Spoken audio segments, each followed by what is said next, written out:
If you enjoy stepping into the past, remember to like and subscribe.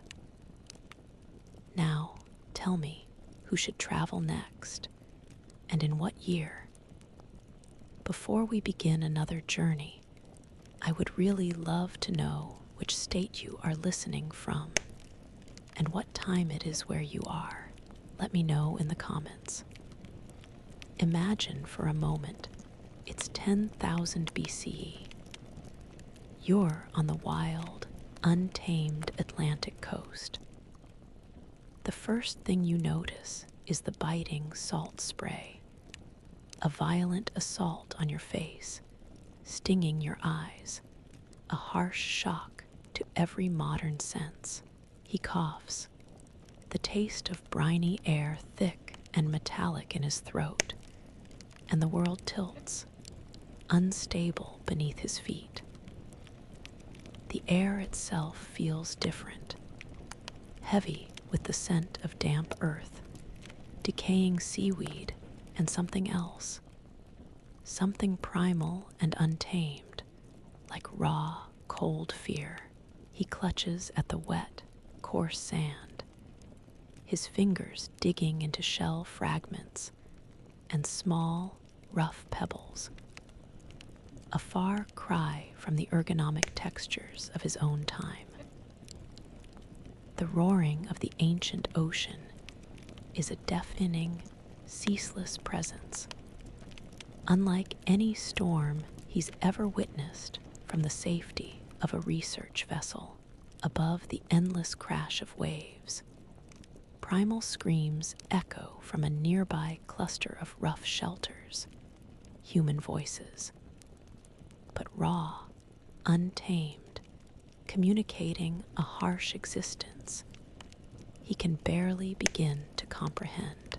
He's a marine biologist, just 19, suddenly plunged into a world where his knowledge of sustainable ecosystems and ocean chemistry means nothing compared to the immediate, crushing reality of survival.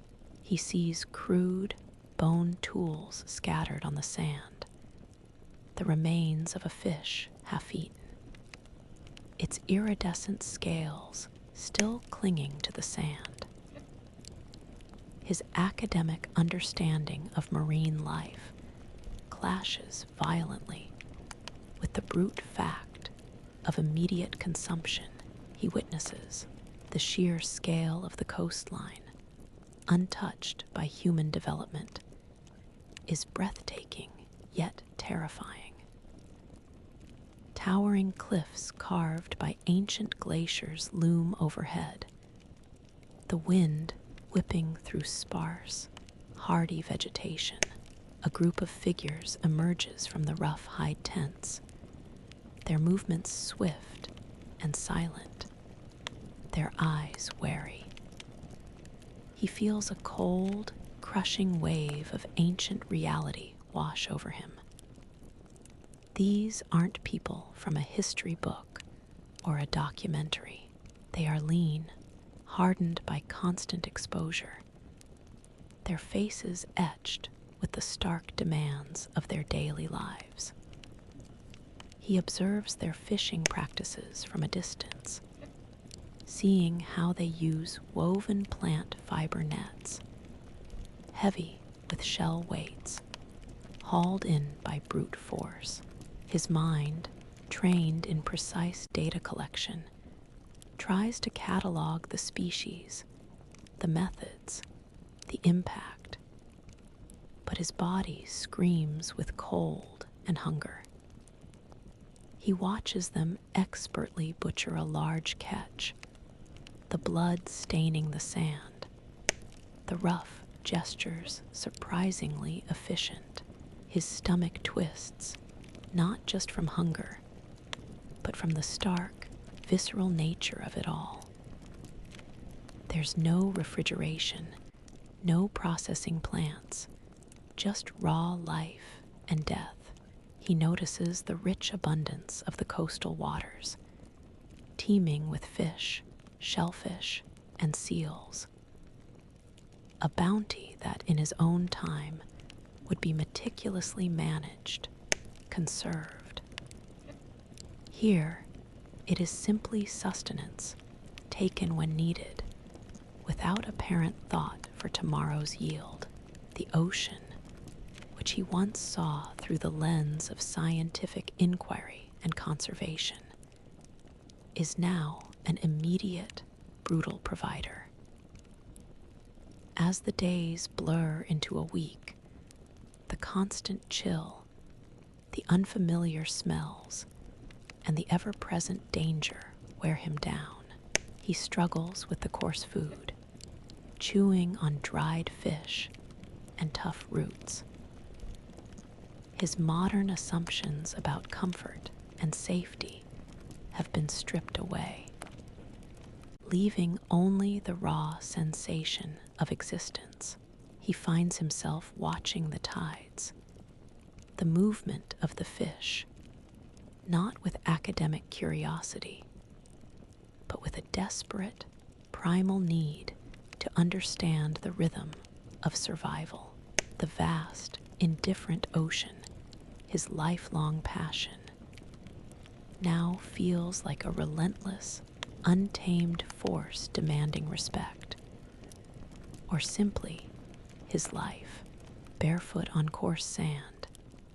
He feels every jagged shell fragment, every sharp pebble, a constant, dull ache that has replaced the fleeting pain of the first week. His soles are toughening, a slight, almost imperceptible adaptation to this unforgiving ground. The metallic scent of raw fish is no longer just a smell. It clings to his hands, his rough garments, his very skin, a constant reminder of the tribe's relentless pursuit of food. He feels a dizzying, new hunger deeper and more insistent than any he's known before. A gnawing emptiness that supersedes even the ocean's roar. His body, still reeling from the sudden shift in diet and physical exertion, protests daily. He watches the others, their movements fluid and strong, their bodies perfectly tuned to this harsh existence. He's observed their methods for catching fish. Simple bone hooks, carefully sharpened or large. Unwieldy nets woven from strong plant fibers and seaweed, which they drag through the shallows. He notices the efficiency of their collective effort, the way they move as one to haul in a surprisingly large catch. His modern mind immediately begins to catalog species: cod, mackerel, flatfish, occasionally a glimpse of a seal.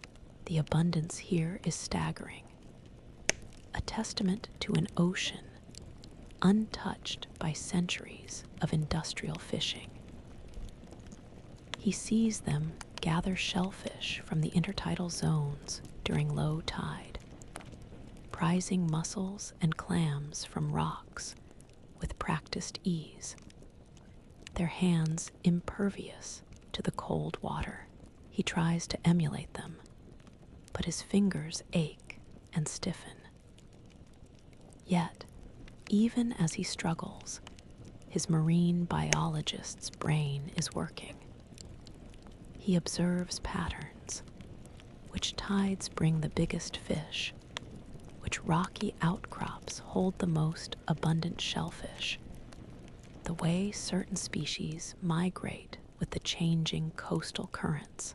He notices how they discard some smaller fish, not as a conservation effort, but perhaps because they are too bony or less desirable for immediate consumption. A natural selection of convenience. One morning, while the others struggle to untangle a section of their heavy net. He spots a subtle disturbance in the water, a ripple that suggests a school of fish moving just beyond their immediate reach.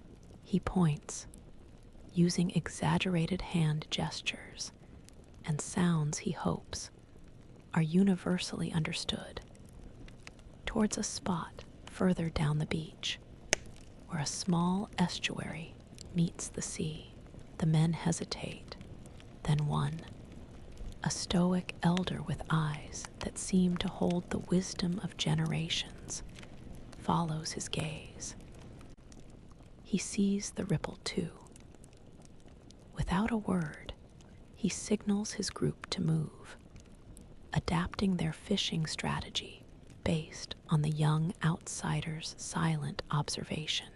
They move the net, and within moments, a surge of activity indicates a much larger haul.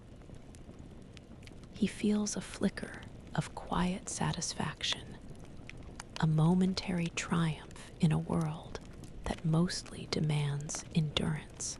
His knowledge of marine behavior, once confined to academic papers and data logs, has just contributed to their survival.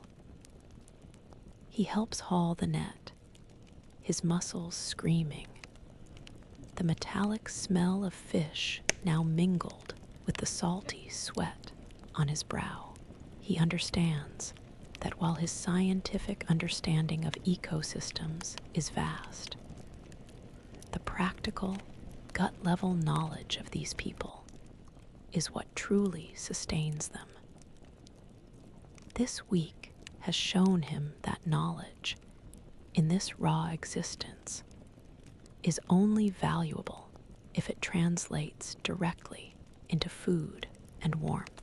He's learning that survival here is less about grand theories and more about the tireless, physical application of simple truths. Chattering teeth become a constant companion as he huddles deeper into the damp, cold cave, the rough stone pressing against his back. The air here carries the faint, acrid smell of old smoke and unwashed bodies, a stark contrast to the fresh, salty scent of the open beach. He shivers, the meager animal skin draped over him doing little against the persistent chill that seems to emanate from the very rock walls. His eyes, once accustomed to the artificial glare of screens and electric light, now struggle to adjust to the flickering glow of a central fire. Shadows dance across the cave's uneven ceiling, distorting the figures of the tribe around him. The warmth from the flames is a primal comfort, drawing everyone close. But even in this tight circle, he feels a vast, unbridgeable distance. He watches them, their faces illuminated, their guttural sounds and swift gestures a language he grasps only in fragments. The sheer lack of a shared lexicon, of any common ground for abstract thought or complex communication, creates an utter, profound modern isolation. His marine biologist's mind, usually buzzing with data and hypotheses, now feels starved, unable to articulate the simplest observation. He sees the tribe members, their survival inextricably linked, sharing food, warmth, and even silent understanding. He observes their intricate use of fire, how they keep it alive, feed it with dried wood scavenged from the stunted coastal forests, and cook their recent catch directly in the embers.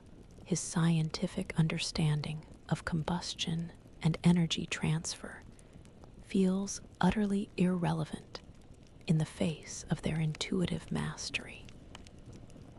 He notes how the cave, despite its dampness, offers protection from the brutal Atlantic winds and sudden downpours. A natural shelter he would have once analyzed for its geological properties. He tries to offer help to mimic their actions, but his movements are clumsy. His hands unfamiliar with the raw materials they use for everything from tools to bedding. He attempts to signal his knowledge of fish movements, pointing to areas he knows will be rich, but his gestures are often misunderstood or met with blank stares. Occasionally, a flicker of amusement. The tribe communicates through instinct, shared experience, and an intimacy with their environment he can only dimly perceive. They know the subtle shifts in the wind that herald a storm, the particular call of a bird that indicates an abundance of berries, the feel of a particular shell that promises a sharp edge.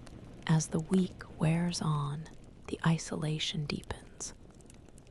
He misses not just conversation, but the very concept of explanation, of shared learning. He sees a child pointing at the stars and wishes he could explain constellations, the vastness of space, the very scientific method. Instead, he simply watches, a silent observer in a world that thrives on unspoken connection.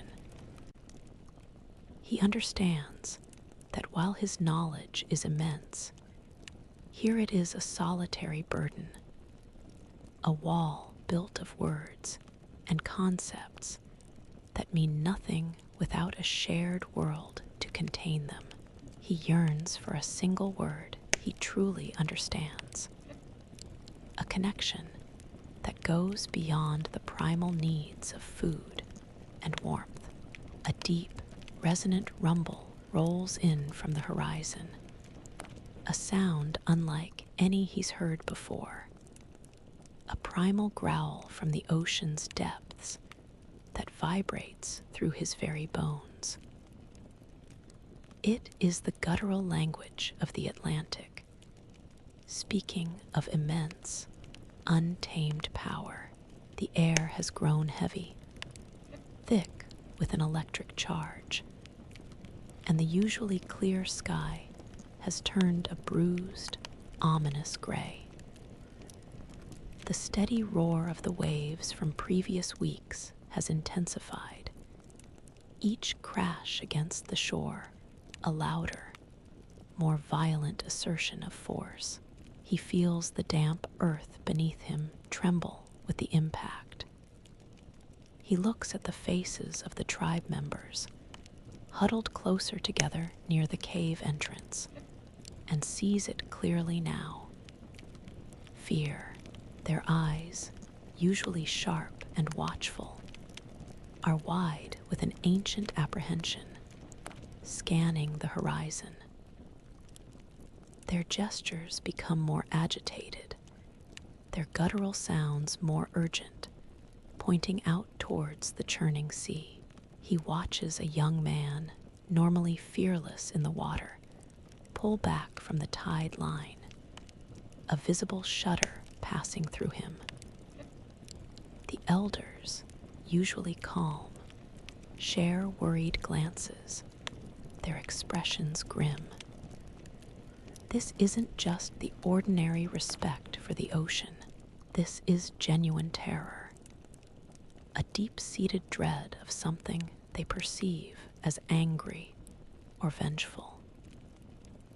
His marine biologist's brain immediately starts to categorize the signs, rapidly dropping air pressure, shifting wind directions, the unusually high and powerful swells forming far out. He understands the mechanics of a storm front, the convergence of atmospheric forces.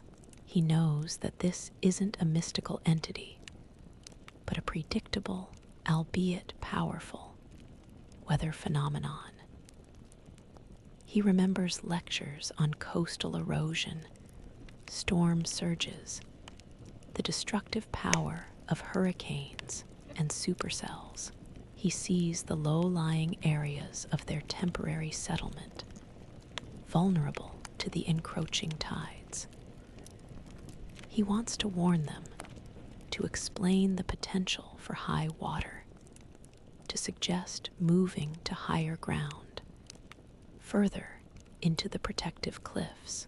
But as he gestures frantically, pointing to the rising water line and then upwards, his words are meaningless. His advanced knowledge of meteorology and oceanography is utterly useless. The fear in their tribal gazes is rooted in a worldview he cannot penetrate. They don't understand atmospheric pressure or cold fronts.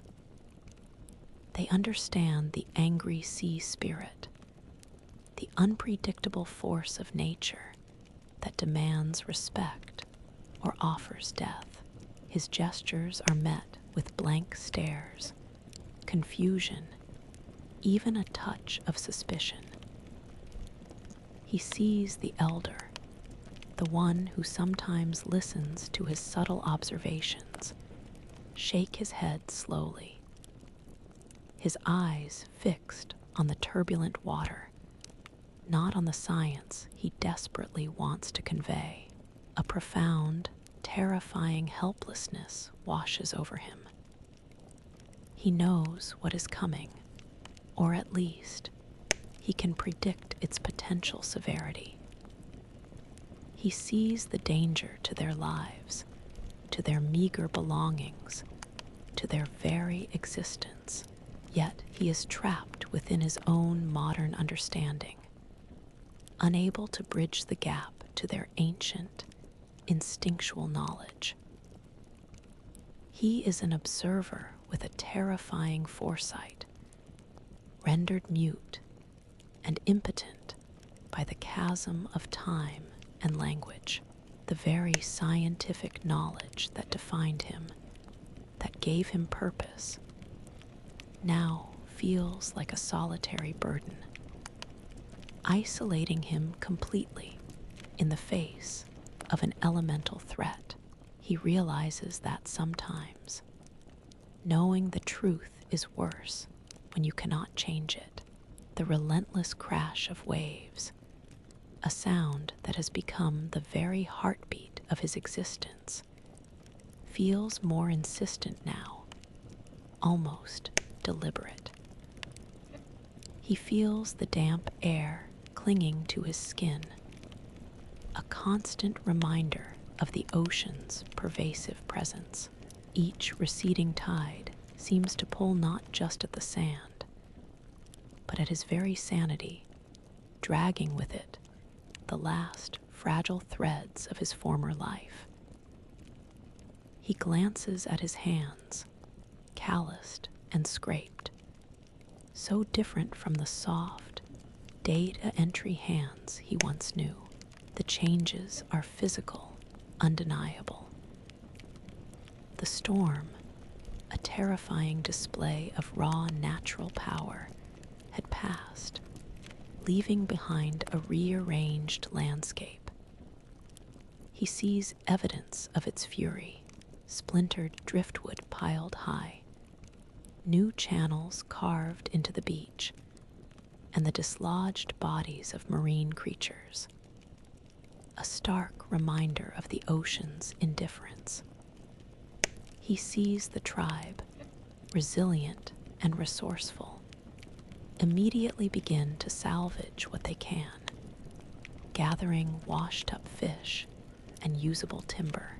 His marine biologist's mind observes the ecological impact, the redistribution of sediment, the temporary disruption to the nearshore ecosystem.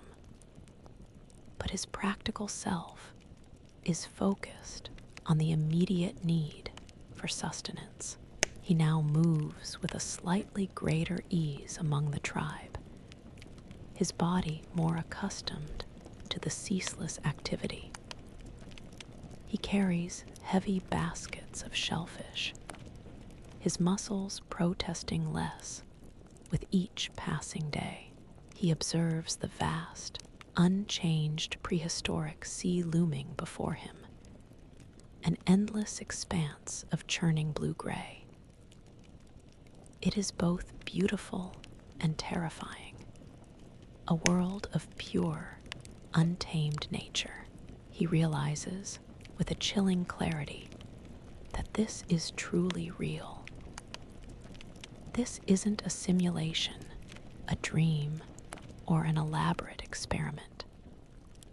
He feels the deep ache in his bones, the hunger that never truly leaves, the profound sense of smallness in the face of such raw power. He spends hours simply watching the water, not for study, but for survival. He notes the subtle currents, the flight patterns of seabirds, the way the light reflects off the waves, each detail a potential clue for finding food or predicting danger. His scientific training, once about understanding, is now purely about observation for immediate application.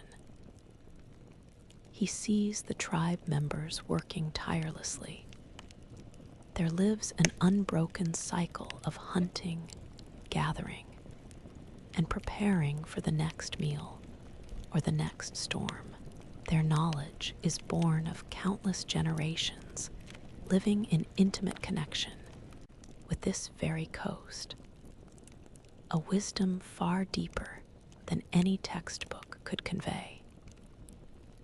He watches them fashion new tools from the storm-washed debris, using sharpened stones to work bone and wood with an intuitive skill that beggars his modern understanding of engineering.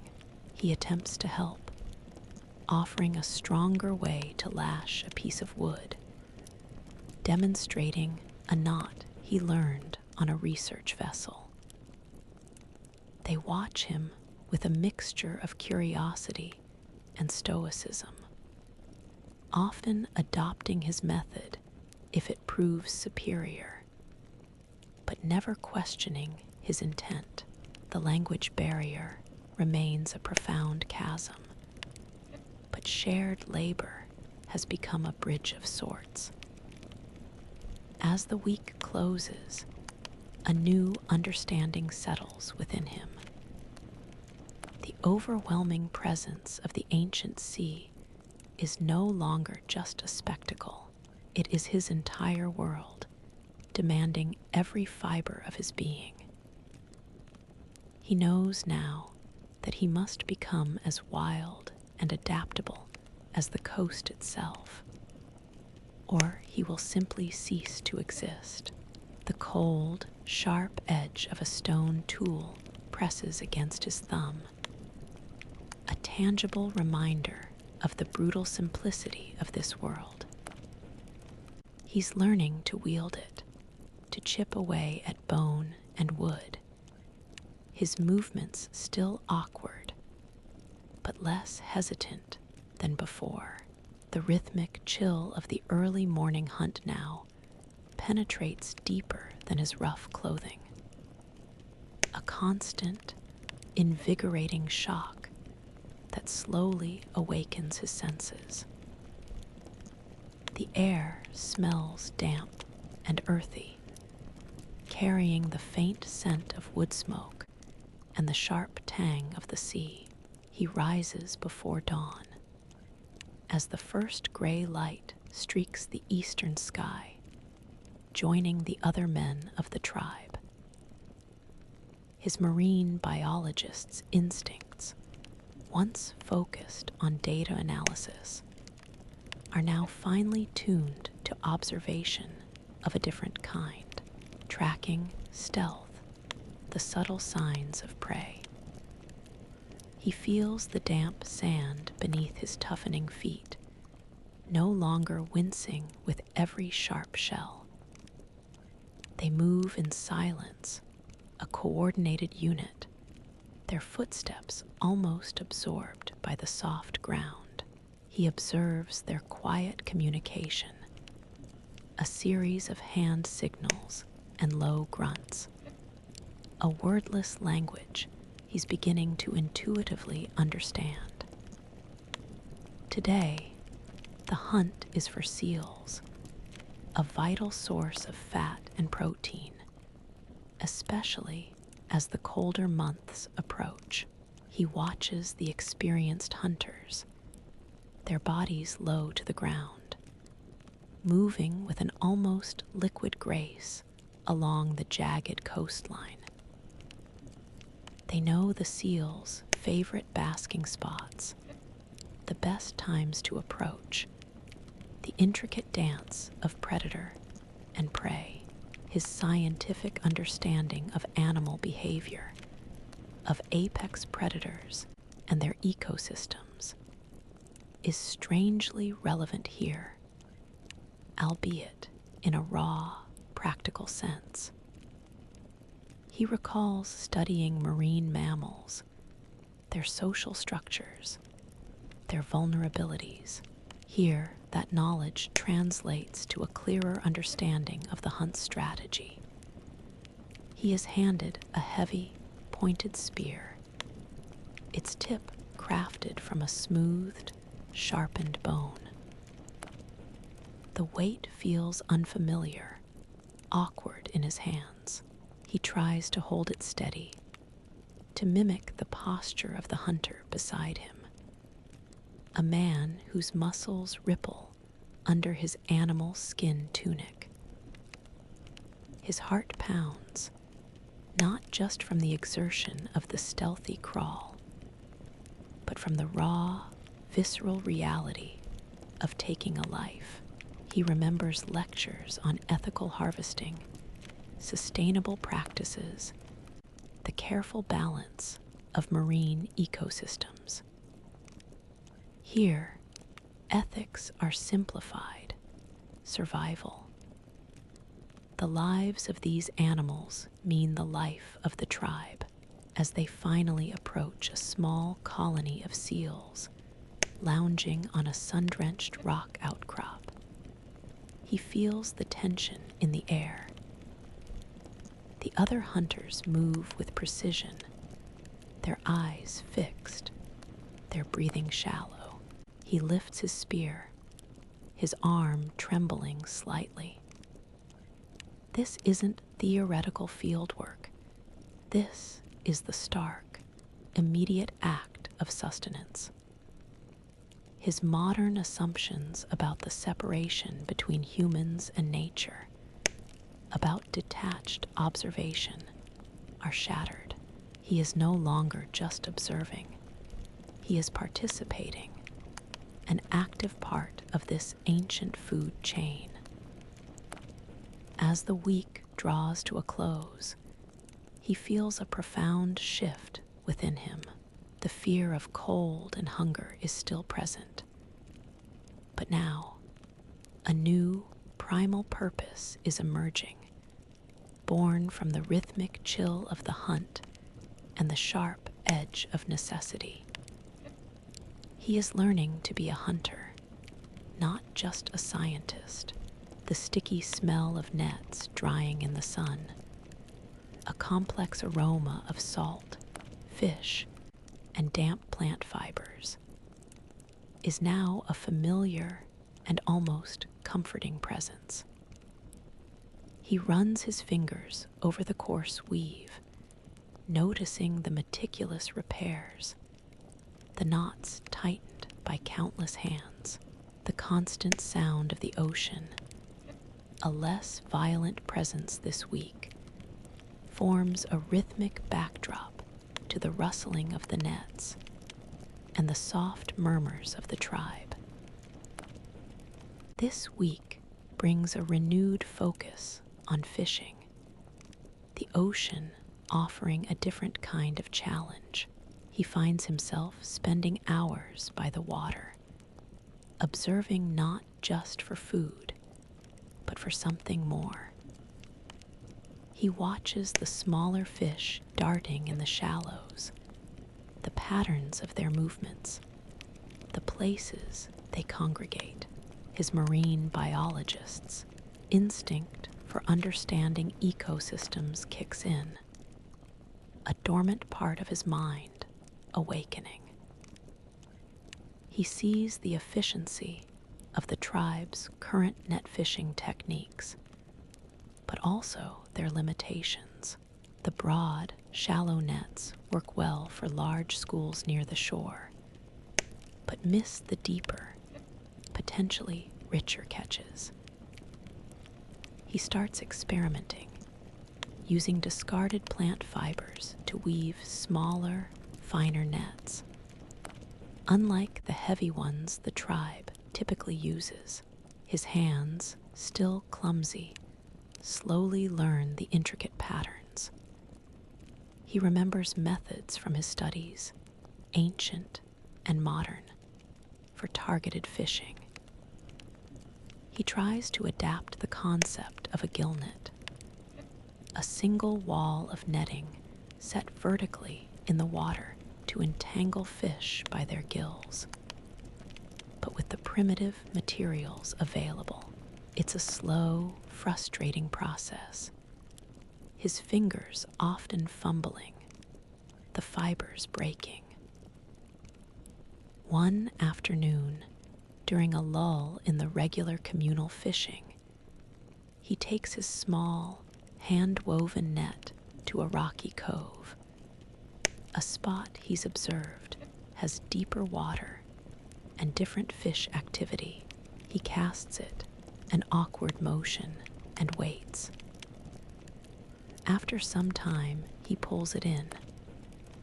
It's not a grand haul, but entangled within the fine mesh are several smaller, plump fish, different species than the usual shallow water catch. He carries them back to the camp, a small, hard-won victory. The other tribe members gather, their expressions a mix of curiosity and surprise. He lays the fish out, gesturing to his small net, then to the deeper water. The elder, the one with the wise eyes, examines the fish, then the net, a flicker of understanding passing across his face. A few of the younger men point to the small fish, then to their bellies, and then back to him, a new form of communication emerging. Slowly, a shared laughter breaks out, a warm, genuine sound that washes over him. It's not a mockery, but a shared appreciation for ingenuity, for a new way to fill bellies. His knowledge, once abstract, has again found practical application, creating not just food, but a moment of connection. As the week closes, he understands that even without words, shared laughter over a small, hard-won catch is a profound form of belonging, a recognition that he has contributed, however modestly, to their collective survival. He feels a warmth he hasn't felt since he arrived, a tiny crack in his profound isolation. The shimmering shallows glint under the morning sun, revealing patterns in the sand, the darting shadows of small fish, the subtle shifts in the underwater terrain. He lies on his stomach at the water's edge, feeling the cool, wet sand against his forearms, utterly absorbed. The air carries the usual blend of salt and damp earth, but also a hint of something new. The faint sweetness of ripening berries from the nearby scrubland. This week, his marine biologist's mind finds a new purpose, a different kind of observation. He's no longer just trying to survive, but actively seeking to understand the tribe's fishing methods and perhaps gently guide them. He watches them fish with their large nets, noting the times they cast, the specific locations, the types of fish they catch. He sees their intuitive understanding of the ocean's rhythms, but also areas where his scientific knowledge offers a different perspective. He knows about fish schooling behaviors, migratory patterns, and the impact of tides on feeding grounds in greater detail. He starts to subtly demonstrate alternative approaches. Instead of broad, indiscriminate sweeps, he points to specific, less obvious spots where currents might funnel prey. He sketches diagrams in the wet sand, using sticks to represent currents and fish, trying to convey concepts like eddies and upwellings. His attempts are rudimentary, relying on visual cues and gestures, but he persists. The tribe watches him, some with polite indifference, others with a growing, quiet curiosity. One afternoon, a small group of younger hunters, those who showed interest in his smaller net last week, follow him to a section of the beach he indicated. He gestures towards a rocky inlet where a particular seaweed thrives, a sign of certain ecological conditions that often attract a specific type of fish he remembers from his studies. He then points to the movement of the tide, mimicking the flow with his hands. They watch, their faces unreadable. When the tide changes and a visible increase in fish activity appears exactly where he indicated, a ripple of quiet excitement passes through the group. He looks at the elder, who stands nearby, observing the scene. The elder catches his gaze, and for the first time offers a slow, silent nod. It's not a grand gesture, not a spoken word, but a profound acknowledgement. It's a sign of nascent tribal trust, a recognition that his peculiar observations hold value. He feels a surge of warmth, a sense of belonging that is far more meaningful than any food or shelter. His modern assumptions about direct communication and explicit instruction are continually challenged, but he's learning that subtle, consistent demonstration can speak louder than any lecture. This week, he's not just observing the ocean, he's observing the slow, steady shift in human connection. He realizes that sometimes trust is built not with words, but with shared successes and silent understanding. The insistent whisper of the tide, pulling and pushing along the rugged shore, is no longer just noise. He feels it against his skin, a subtle pressure when he wades into the shallows.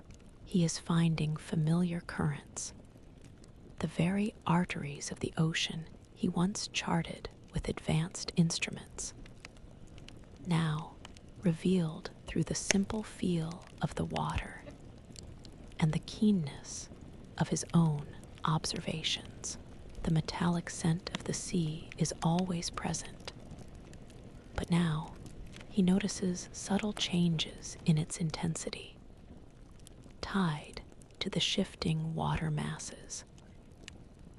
He spends hours observing the flow, recognizing the distinct patterns of longshore currents, rip currents, and the deeper movements offshore. His marine biologist's training, once a theoretical framework, is now a living, breathing connection to this ancient world. He watches driftwood, seaweed, and even small fish move with the unseen forces beneath the surface, tracing their paths with an almost intuitive understanding. He sees the confluence of fresh river water with the salty ocean, creating microenvironments he once studied in textbooks. Here, these are not abstract concepts, but tangible forces shaping the hunt, the travel, the very life of the tribe. He finds himself looking at the ocean not as an alien entity, but as a vast, complex system whose rules he inherently understands. He spots convergences where prey fish might concentrate, eddies that offer shelter, and paths where heavier nets would be swept away. This deep rhythm, the pulse of the ocean, becomes a comforting anchor in the otherwise overwhelming strangeness of his prehistoric existence. It's a language he truly speaks, one that transcends the guttural sounds of the tribe. One morning, when a group prepares to set their main, heavy net, he gestures with more confidence than before. He points towards a specific bend in the coastline, then indicates the way the water swirls there. A familiar current pattern he knows would funnel fish effectively. The elder, the one who gave him the silent nod weeks ago, watches him. This time, instead of hesitation, the elder signals the group to follow his direction. There's a quiet trust in their movements as they reposition their net according to his silent instruction. The haul that day is substantial, not just in quantity, but in the variety of fish, indicating a richer feeding ground. A sense of quiet satisfaction settles within him, deeper than mere hunger satiated. His skills, once abstract, are proving undeniably valuable. The tribe members, particularly the younger men, now turn to him with a different light in their eyes, a growing respect that needs no words. His modern assumptions about technological superiority are constantly challenged by their innate survival skills. But his unique understanding of ocean dynamics is proving to be a bridge. He realizes that while the world around him is alien and ancient, the ocean itself, in its fundamental mechanics, remains largely unchanged, a constant he can hold on to. This deep, comforting rhythm of the sea is slowly, almost imperceptibly, becoming his new normal, anchoring him in this bewildering beautiful past. The warmth of a communal fire washes over him, a deep, radiating heat that penetrates his weary bones and chases away the persistent coastal chill. He sits closer than before, feeling the rhythmic crackle and pop of burning driftwood, inhaling the rich, smoky scent that now feels less alien, almost homely.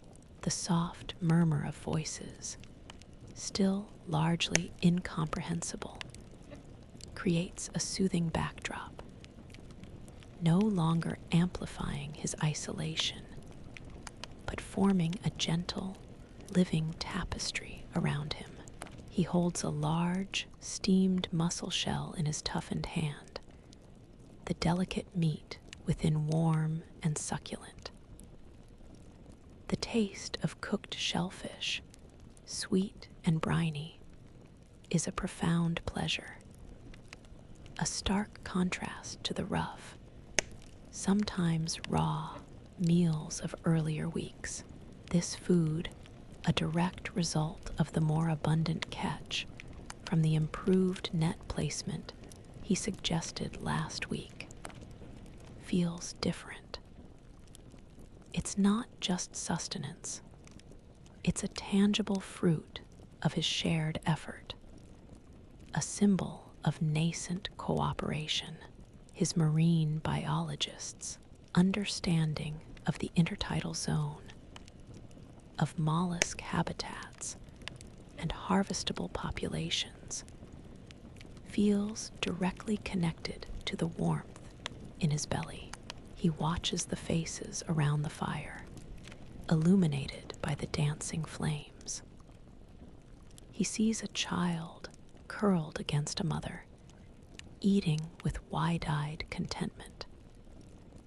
He sees the older men, their faces etched with the wisdom of the wild, passing around pieces of fish, their gestures deliberate and economical. He notices the shared glances, the unspoken understanding that flows between them. He has become a part of this circle, no longer just an outsider observing from the periphery. He contributes to the gathering of fuel, dragging heavy logs from the edge of the forest, his body moving with a growing efficiency. His hands, once soft, are now strong and calloused, familiar with the weight of wood and the rough texture of stone. He helps mend a section of the fishing net. His fingers, though still less adept than the tribe's weavers, now capable of forming simple, sturdy knots he learned from watching them. He remembers intricate scientific knots from his research days. But here, the practical, robust knot is what matters. A young man who had watched him intently during last week's successful fishing approaches him with a small, broken spear tip, silently asking for his help to reshape it. He takes the rough stone, feels its weight, and carefully begins to chip away, mimicking the precise movements he's observed. A small gesture, but it's a direct appeal for his skill, for his knowledge, a recognition of his growing utility. As the week ends, he feels a subtle shift within him. The profound isolation he carried like a physical weight has lightened. There isn't language, not yet, but there is shared effort, shared hunger, and shared warmth. The comfort of the communal fire, the taste of the hard-won shellfish, all contribute to a feeling he hadn't thought possible. A tentative, shared belonging. He is not alone in this ancient world. He is a part of something, however small, however new, a thread in the intricate weave of this prehistoric coastal tribe. He finds himself looking forward to the next morning's cold, not with dread, but with a new sense of purpose, knowing he has a place in the hunt. The chill of the early morning air, sharp with the scent of pine and salt, carries a sound he is only now beginning to truly hear. The rhythmic chant of the tribe's fishing songs. It's a low, guttural hum, a wave of interwoven voices that rises and falls with the whisper of the tide. He feels the damp sand shift beneath his feet as he walks towards the shoreline, his senses keenly attuned to every subtle change in the environment. He has spent weeks deciphering the shifting tides, moving beyond mere observation to a profound understanding of their daily pulse. His marine biologist's mind, once reliant on charts and algorithms, now uses the moon's position in the sky, the distant reach of the waves, and the very feel of the currents against his legs to predict the ocean's movements with startling accuracy. He sees how the tribe's actions are inextricably linked to these cycles, their rhythm a mirror of the sea's own ebb and flow. He notices that certain chants begin just as the tide turns, or as the light shifts, indicating optimal conditions for different kinds of fish. Today, as the men prepare their nets, he listens intently to the ancestral fishing songs. They are more than just sounds. He begins to perceive them as a subtle language, a sonic map of their environment and their methods. He observes how the tempo quickens as they cast a net, how it slows to a deep, steady rhythm as they wait for the pull. He starts to connect specific melodic phrases to particular fishing spots he knows are productive, or to the movements of certain species he's observed. It's as if the songs contain centuries of empirical data, distilled into a form that transcends words. He watches the elder, whose gaze often meets his with a knowing intensity, participating in the chant. The elder points towards a specific section of the shore, then gestures with his hands in a complex pattern that seems to mimic the flow of water and the movement of fish. He recognizes the pattern, matching it to an eddy he'd predicted would be teeming with life. He nods, a gesture that conveys a deeper understanding than he could ever speak. He understands that their songs are not just ritual, they are practical knowledge, passed down through sound and shared memory, a precise guide for their livelihood. When the nets are finally hauled in, the catch is plentiful, especially in the area the elder and he had silently agreed upon. The men murmur with satisfaction, their voices still carrying the residue of the chant. He feels a part of this ancient ritual, no longer just a scientific observer, but an active participant in their collective wisdom. His modern understanding of oceanography is finding a strange, resonant echo in their primal harmony. As the week closes, he realizes that true understanding comes not just from data, but from listening to the deep, subtle language of a people, a world, and an ocean where science and spirit are woven into one inseparable song. The rough texture of his animal skin tunic, once an irritating novelty, now feels like a second skin, molded to his form by weeks of wear and movement. He runs his fingers over a seam, a line of sinew stitching that holds it together, feeling the strength and simple utility. The faint, earthy smell of cured hide clings to him, a natural perfume that replaces all synthetic scents of his past. He feels the coolness of the morning air against his exposed forearms, but the warmth of the garment is a deep, abiding comfort.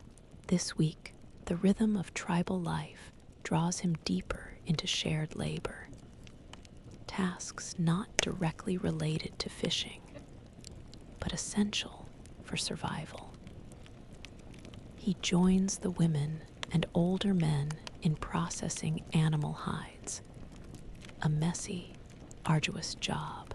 He kneels on the damp earth, scraping away stubborn bits of flesh and fat with a sharpened stone tool, his muscles aching with the unfamiliar movements. The air is thick with the scent of raw hide, and a subtle, smoky aroma from where some skins are being softened over a low fire.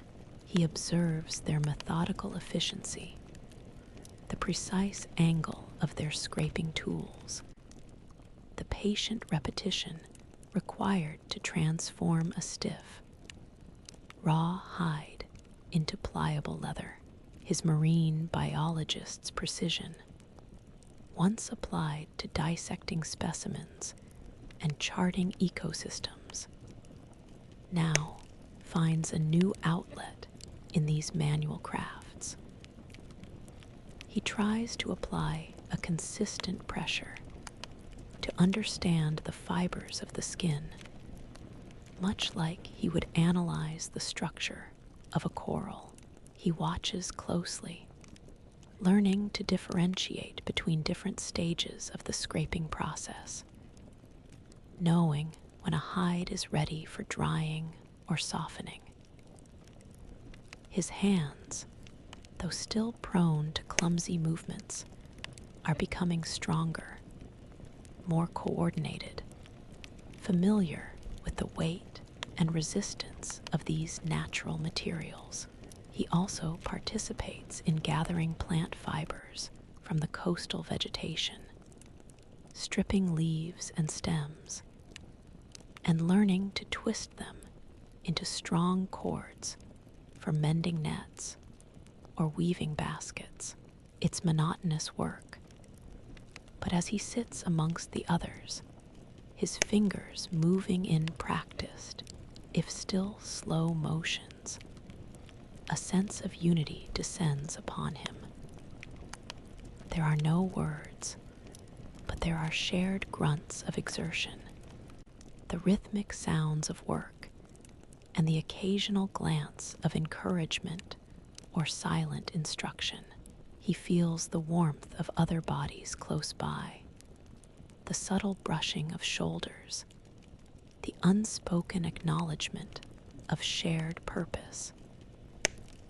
He looks at the worn, practical clothing of the tribe members, seeing not just utilitarian coverings, but the hours of collective effort, the ingenuity, the sheer survival embedded in each stitch and fiber. His modern assumptions about fast fashion and mass production seem impossibly distant, almost absurd. Here, every piece of clothing, every tool, every shelter is a direct extension of human hands and shared will. As the week closes, he understands that this shared labor, this collective act of creation and sustenance, is a powerful bond. It is not just about making things, but about making a community, a living, breathing unit where his hands, clumsy as they once were, now contribute meaningfully to the collective warmth and survival. He is finding his place not just by what he knows, but by what he does, side by side with these ancient people. The sharp, salty tang of the air, infused with the rich, earthy smell of damp cave earth and wood smoke, feels different today. It carries a solemnity, a weight, as he watches the tribe gather at the water's edge. The usual roar of the ocean seems hushed, almost reverent, its ceaseless movement taking on a profound significance. He feels the damp sand beneath his knees as he kneels with the others. A gesture of respect he now instinctively understands. This week, he witnesses the tribe's deeper connection to the sea, a spiritual bond that transcends mere sustenance. They are not just hunters and gatherers. They are guardians and beneficiaries of a living entity. He observes a ritual, a quiet ceremony before the hunt. The elder approaches the water, hands raised, a low, guttural chant rising from his throat. He splashes water onto his face, then offers a small, intricately carved shell back to the waves. The other tribe members follow, each offering a small token, a smooth stone, a feather. A pinch of dried plant matter to the shimmering surface. His marine biologist's mind, trained in empirical observation and scientific analysis, initially struggles to reconcile this with his understanding of natural processes. He knows the ocean is a complex ecosystem, governed by physics and biology, not spirits. Yet, as he watches their earnest, deeply felt gestures, he perceives a profound truth beneath the ritual. Their reverence is a form of deep ecological understanding, a recognition of the ocean's power and its vital role in their survival. It is, in its own way, a practice of sustainable living, a continuous acknowledgement that the ocean gives, and therefore deserves respect. He understands that their offerings are not about appeasing an angry God, but about maintaining balance, expressing gratitude, and affirming their place within the natural order. They don't overfish. They take only what they need, a practice he's noticed consistently. They don't waste. Every part of a catch is utilized meat for food, bones for tools, skins for clothing. His own modern ethos of ocean respect and conservation finds a powerful, ancient echo in these rituals. He sees that for them, sustainability isn't a scientific theory, but a sacred law, deeply felt and understood. He closes his eyes for a moment, feeling the cold spray on his face, the rumble of the waves through the earth. When he opens them, he He takes a smooth, gray pebble from his makeshift pouch, a stone he found weeks ago, polished by the ceaseless action of the tides. He approaches the water's edge, mimicking the respectful gestures of the others, and gently places the pebble onto the incoming tide.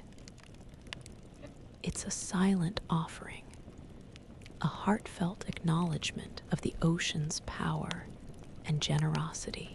As the week closes, he realizes that his scientific understanding of the ocean has been profoundly deepened by this spiritual connection. He no longer sees a distinction between the two. The ocean is not just an ecosystem, it is life itself, to be honored, understood, and protected. He is learning a new kind of wisdom, one that blends intellect with an ancient, sacred respect. The absolute darkness of the prehistoric night is broken only by the shimmering starlight and the faint, ruddy glow of the distant communal fire. But tonight, a new light emerges from the vast, dark expanse of the ocean. He smells the sharp, familiar scent of the sea, now carrying a hint of something ethereal, almost magical. He watches, transfixed, as the waves break against the shore, each crest erupting into an unexpected, mesmerizing display of bioluminescent blue-green light. He's seen bioluminescence before, of course, studied its chemical pathways, understood the dinoflagellates and other organisms responsible for this incredible natural phenomenon. His marine biologist's brain immediately processes the scientific explanation, the cellular reactions, the ecological significance. But here, under the pure, unpolluted sky of 10,000 BCE, without the veil of artificial light, the sight is profoundly different. It's not just science. It's an unexpected, breathtaking beauty, a raw, primal magic that transcends all his academic understanding. He sits on the cool sand, feeling the gentle dampness from the retreating tide, watching the ocean pulse with a soft, otherworldly glow. The rhythmic crash of the waves is now accompanied by these fleeting bursts of light, each ebb and flow a momentary dance of cosmic brilliance. He sees the tribe members, young and old, gathered silently near the water, their faces illuminated by the fleeting light from the sea.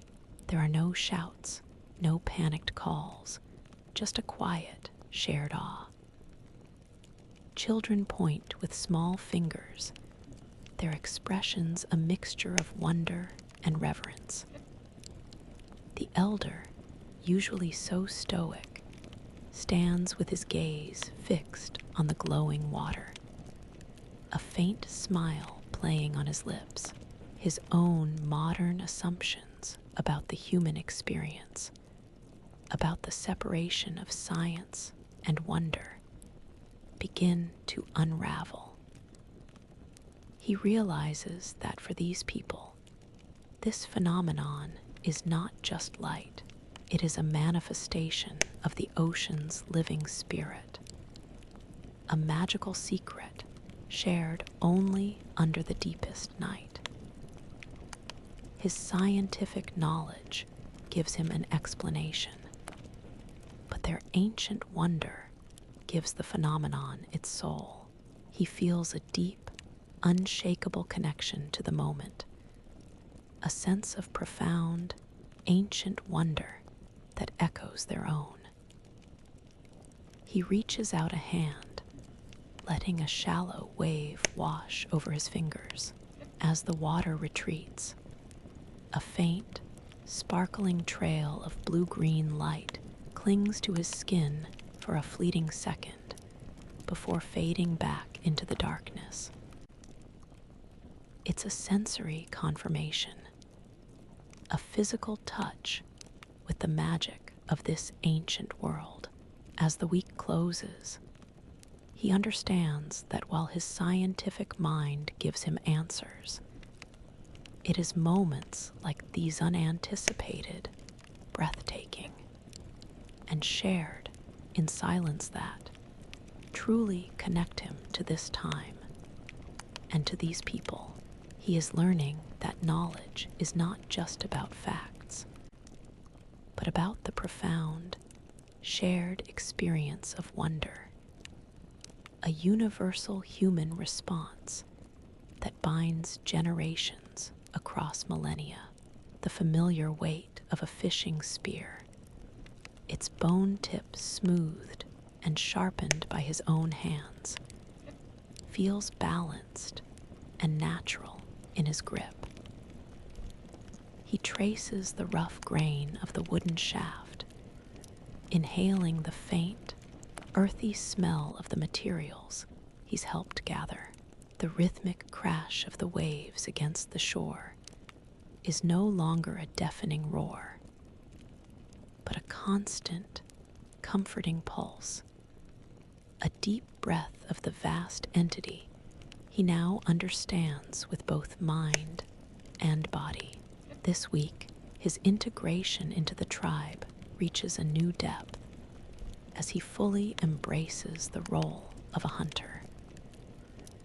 He moves with a newfound agility along the rocky shore, his barefoot steps sure and silent, his body adapting to the rugged terrain.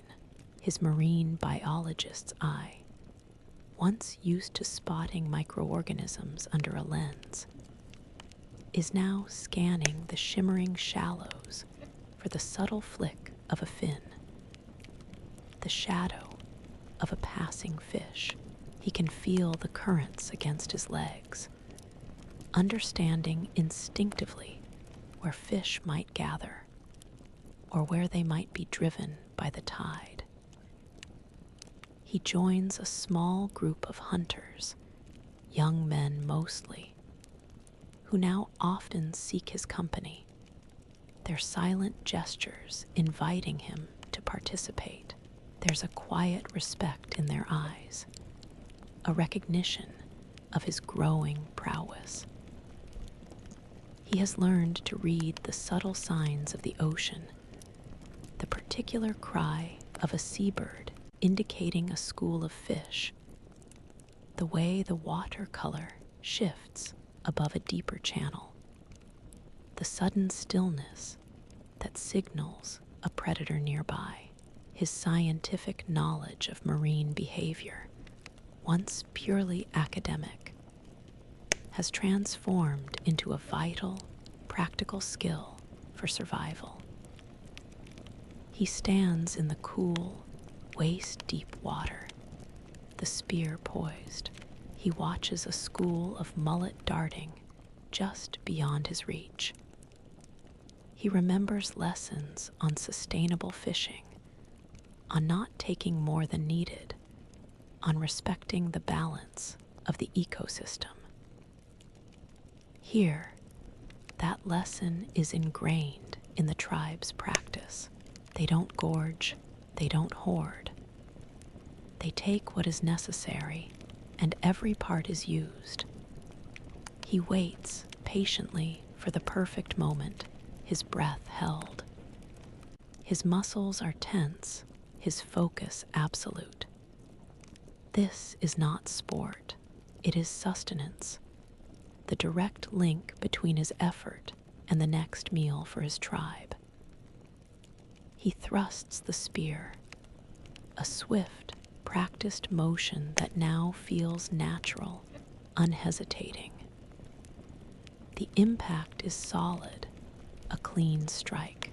He pulls it back, a shimmering fish impaled on the bone tip. It's a small victory, but a profound one. He looks at the fish, its scales glinting in the sun, and feels a complex mix of triumph and gratitude. He is no longer a stranger to the ocean's primal embrace, but an active, contributing part of its ancient dance of life and death. As the week closes, he understands that his journey is not just about adapting, but about becoming. He is no longer just a marine biologist misplaced in time. He is a hunter, a provider, a member of this tribe, deeply connected to the rhythm of the prehistoric coast. The ocean, once a subject of study, is now his home. The briny tang of the ocean air is suddenly sharp, with an unsettling note, a faint smell of decay that is too pervasive, too close. He feels the coarse sand under his bare feet, familiar and grounding. Yet a new tension grips him. The rhythmic crash of the waves, usually a comfort, now feels like a booming question, echoing a growing unease within him. This week, something shifts in the tribe's interaction with the sea. A larger group, including some from a neighboring, smaller clan, has joined them, drawn by news of their successful fishing. The increased numbers bring a new intensity to the hunt. He witnesses a different approach, a desperate urgency that feels alien to the subtle, respectful rhythms he'd grown accustomed to. They're using more nets, casting them more frequently, indiscriminately sweeping through the shallower waters. He sees them pull in nets heavy with fish too heavy. He instinctively knows. Many of the fish are juveniles, small and not yet mature enough to reproduce. Others are species they don't typically consume, tossed aside carelessly, left to rot on the beach. He recognizes the signs of unsustainable fishing practices, the very patterns he spent his modern life studying and campaigning against. The sight sends a silent, burning conflict through his core. His marine biologist's ethics, once a cornerstone of his professional identity, clash violently with the immediate, overwhelming need for sustenance he now witnesses. He tries to intervene with gestures, pointing to the smaller fish and shaking his head, then to the discarded, decaying catch. He attempts to show them the larger fish, the breeding stock, and how taking only those sustains the future. But his movements are met with confusion, or worse, impatience. The pressure to feed more mouths is palpable, overriding any subtle arguments about future yields. The elder, usually receptive to his insights, is also swept up in the urgent pace, his gaze focused on the immediate bounty, not the long-term impact. He feels a profound frustration, a helplessness mirroring his first weeks here. His knowledge of ecological balance, of carrying capacities and population dynamics, is a silent scream within him. He sees the vibrant, abundant ocean, the very reason for their existence, being exploited in a way that, in his own time, led to irreversible damage. He knows this path. He knows where it leads. The tribe, in their innocence and immediate hunger, does not. His modern assumptions about the inherent wisdom of indigenous peoples are challenged by the brute fact of immediate need when faced with increased pressure. As the week ends, the silent, burning conflict within him intensifies. He feels torn between his growing loyalty to this tribe, his understanding of their desperate hunger, and the deep-seated ethical code of his profession. The metallic scent of blood and decay on the sand is no longer just a sign of life, but a disturbing reminder of consumption that might lead to scarcity. He realizes that his purpose here might be far more complex than mere survival or silent contribution. It might be to teach, to guide, to warn them, even if he lacks the words. He is faced with a profound moral dilemma where his past and present, his science and his new reality collide. The salty air, once vibrant with the promise of a bountiful sea, now carries a thinner, less potent scent, almost a whisper of what once was. He feels the cold spray against his face, a familiar sensation, but today it stings with a fresh anxiety. The rhythmic crash of the waves seems to mock his growing dread, a relentless reminder of the ocean's vastness and its potential for emptiness. This week, the unmistakable signs are everywhere. He sees the dwindling fish populations with his own eyes. The communal nets, once heavy and overflowing, are now pulled in with less effort, yielding smaller catches.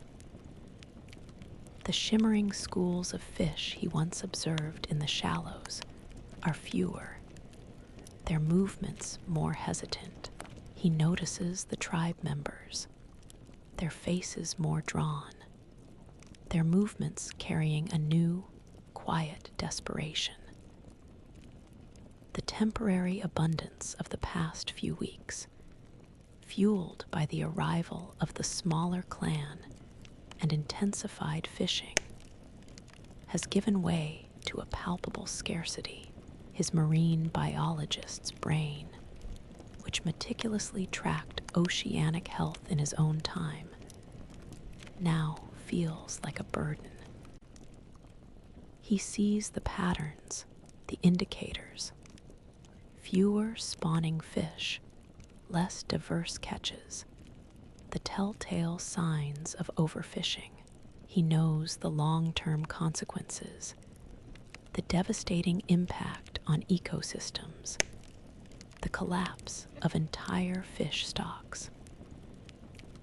This modern knowledge, a stark truth, feels like a heavy, whispered secret pressing down on him. He knows what is happening, and he knows what will come if their practices continue. He tries to convey the urgency, pointing to the smaller, empty nets, then to the vast, empty ocean, and then to the faces of the hungry children. He attempts to draw connections, showing how taking too many small fish means fewer large fish in the future. He uses gestures to illustrate the life cycle of a fish, its growth, its reproduction, hoping to bridge the chasm between his scientific understanding and their immediate needs. But the concepts of abstract future consequence, of long-term ecological balance, are difficult to grasp for a people focused entirely on today's survival. The elder, his brow furrowed with worry, watches him, but his gaze still holds the weight of immediate responsibility for his people's hunger. The younger men, once curious, now seem more concerned with finding any catch, no matter how small.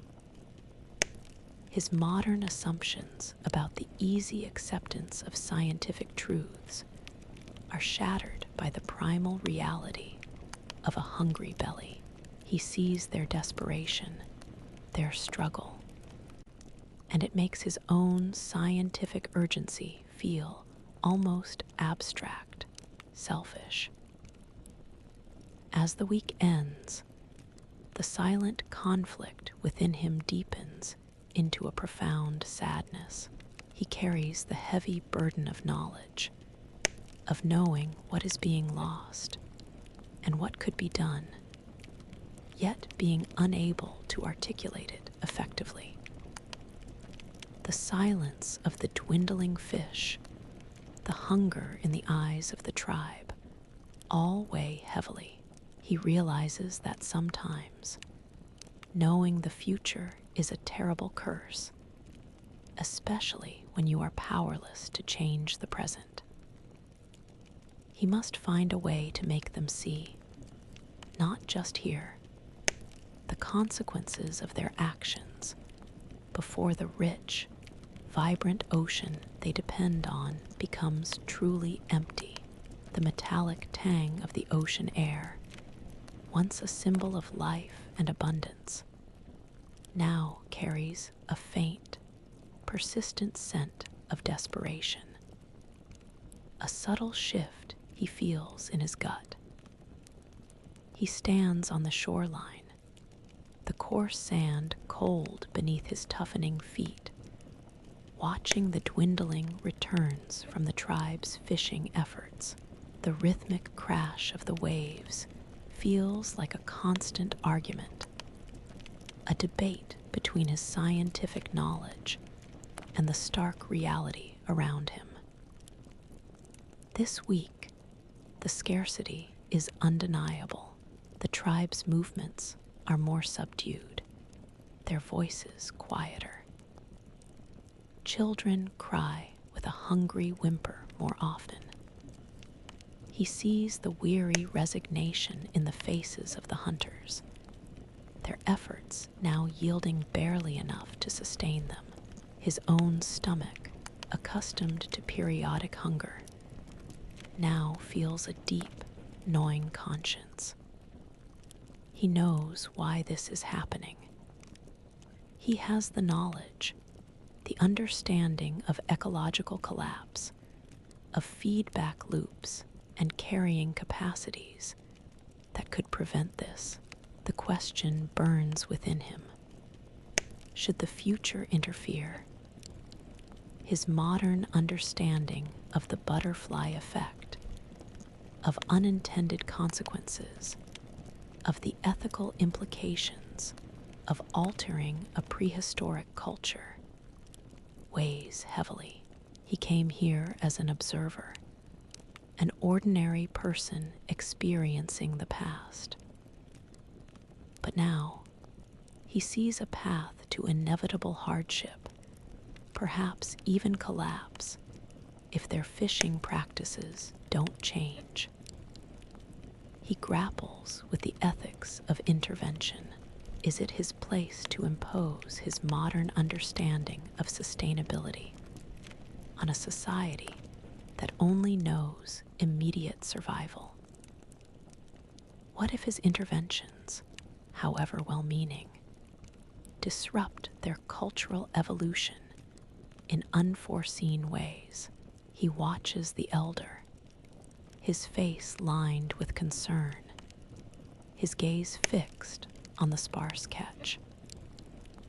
The elder's wisdom is rooted in generations of empirical observation, but it is an observation of a different kind one that adapts to the present, not predicts the distant future of an entire ecosystem. He tries to remember his training as a marine biologist, the courses on environmental ethics, on indigenous fishing rights.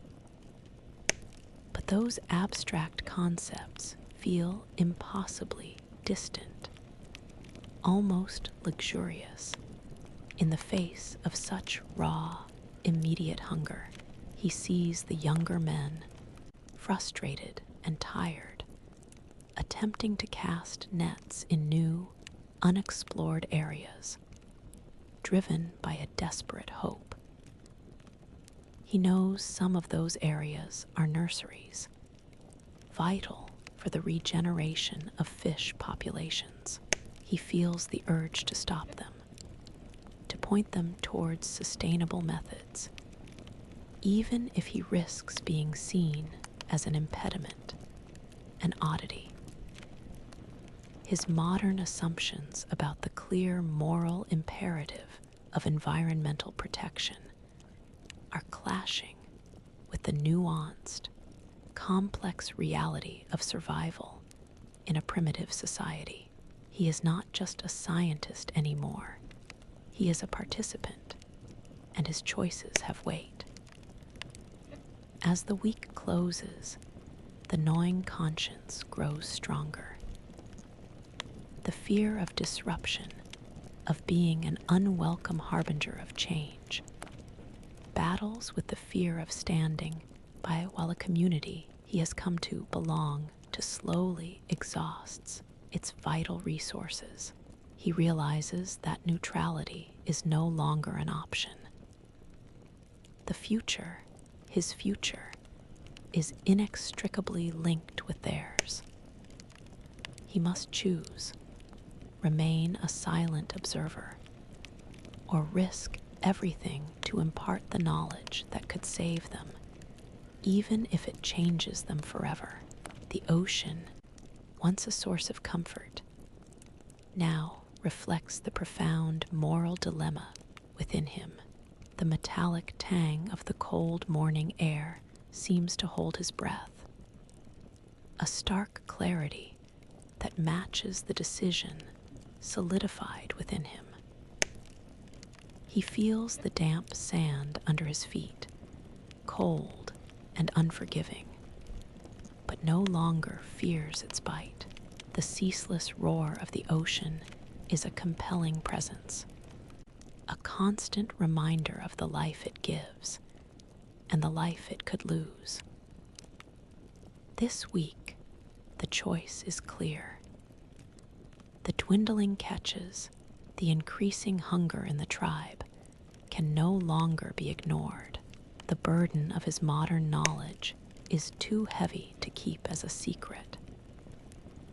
He chooses to speak, not with words, for he has none they understand, but with deliberate, persistent gestures, with careful demonstration, to subtly guide them towards a more sustainable path. It is a moment of brave, uncertain intervention, a gamble for the future of the ocean and the tribe he has come to call his own. He begins by focusing on the youngest fishers, the ones who showed curiosity in his smaller, finer net weeks ago. He takes them to the rocky tidal pools, areas he knows serve as nurseries for juvenile fish. With a stick, he draws outlines in the wet sand. Small fish, then larger fish, then many larger fish. He points to the tiny, darting fry in the pools, then shakes his head gently, indicating they are too small, too young. He then gestures to the open ocean, implying waiting. his marine biologist's understanding of fish life cycles, of the importance of allowing young fish to mature and reproduce, is the core of his silent lesson.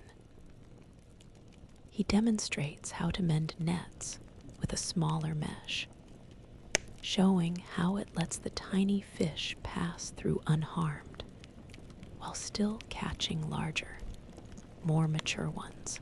He works tirelessly, patiently, allowing them to mimic his movements, guiding their clumsy hands. He points to areas where he knows the larger, older fish congregate, demonstrating how to target those specific zones, rather than indiscriminate trawling of the entire shallows. His modern assumptions about direct, verbal instruction are entirely replaced by this patient, physical pedagogy, a trust built on shared effort. The elder watches, his keen eyes missing nothing.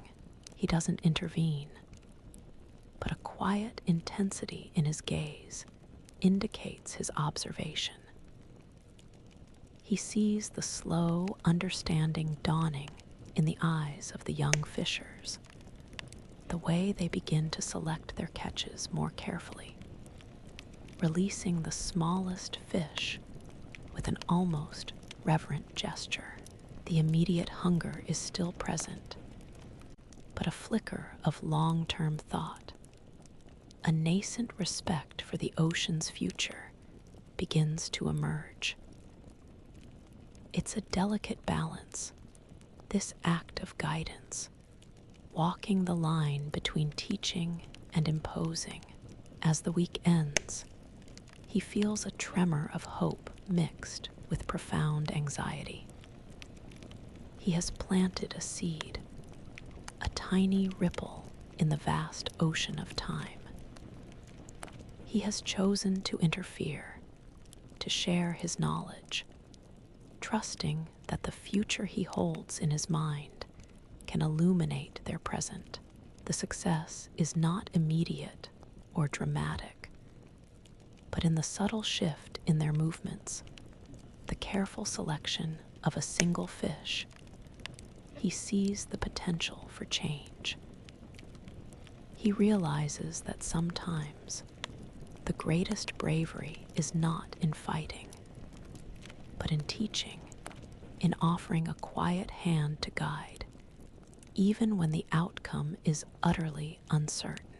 His heart aches with the weight of this responsibility, but also with a new, fierce determination.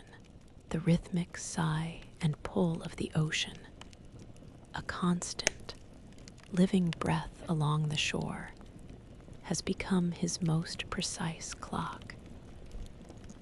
He feels the cold, incoming tide swirl around his ankles, tasting the salt on the wind, instinctively gauging its strength and direction. The familiar, earthy scent of damp sand and kelp is now punctuated by the subtle, briny smell that signals the deeper, richer waters. A scent his marine biologist's nose has become finely attuned to. This week, his focus intensifies on tidal patterns, on conveying the intricate dance between the moon and the sea that dictates their livelihood. The dwindling catches of previous weeks have spurred him to more deliberate action. He seeks out the younger, more impressionable fishers, those who had previously shown a flicker of curiosity in his novel methods. He takes them to the water's edge at specific times of day, at the exact peak of high tide or the languid stillness of low tide. He doesn't use words, but his body speaks volumes. He points to the horizon, tracing the moon's arc, then gestures to the water level on a prominent rock, demonstrating its rise and fall. He then points to the churning eddies during a certain tidal phase, then sweeps his hand towards areas of the open sea that he knows will be more productive. His marine biologist's understanding of lunar gravity, tidal bores, and their direct impact on fish migration and feeding is translated into a slow, patient physical lesson. He shows how certain fish species, which the tribe prizes, move in predictable ways with these invisible forces.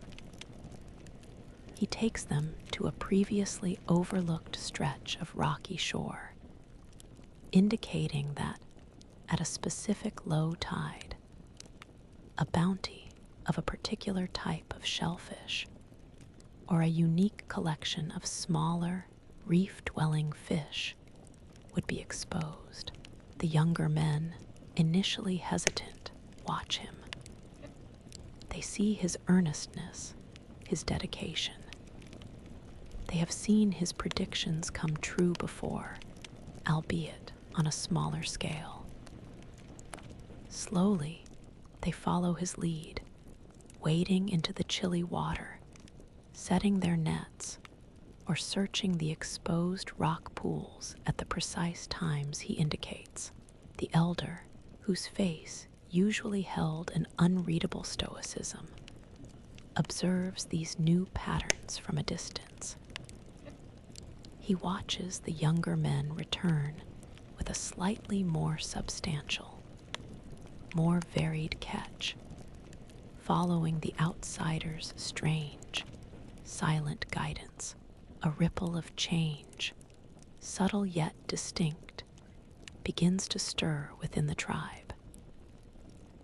It is not a sudden revolution, but a quiet questioning of old habits, an openness to new ways of seeing the familiar world.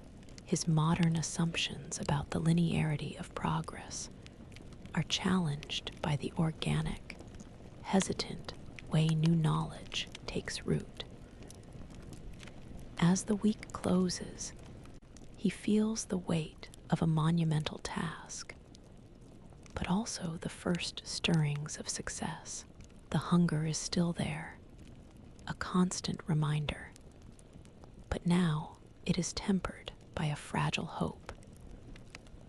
He realizes that changing a centuries-old way of life is not about grand pronouncements, but about patient, consistent demonstration, about making the invisible forces visible, and trusting that the logic of the ocean, correctly interpreted, will speak for itself.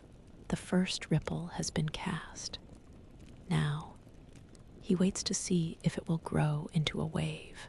The sharp scent of pine needles, crushed underfoot, mingles with the ever-present salty tang of the air as he ventures further along the coastline with the tribe. He feels the rough, uneven ground beneath his hardened soles, a familiar sensation that no longer requires conscious thought.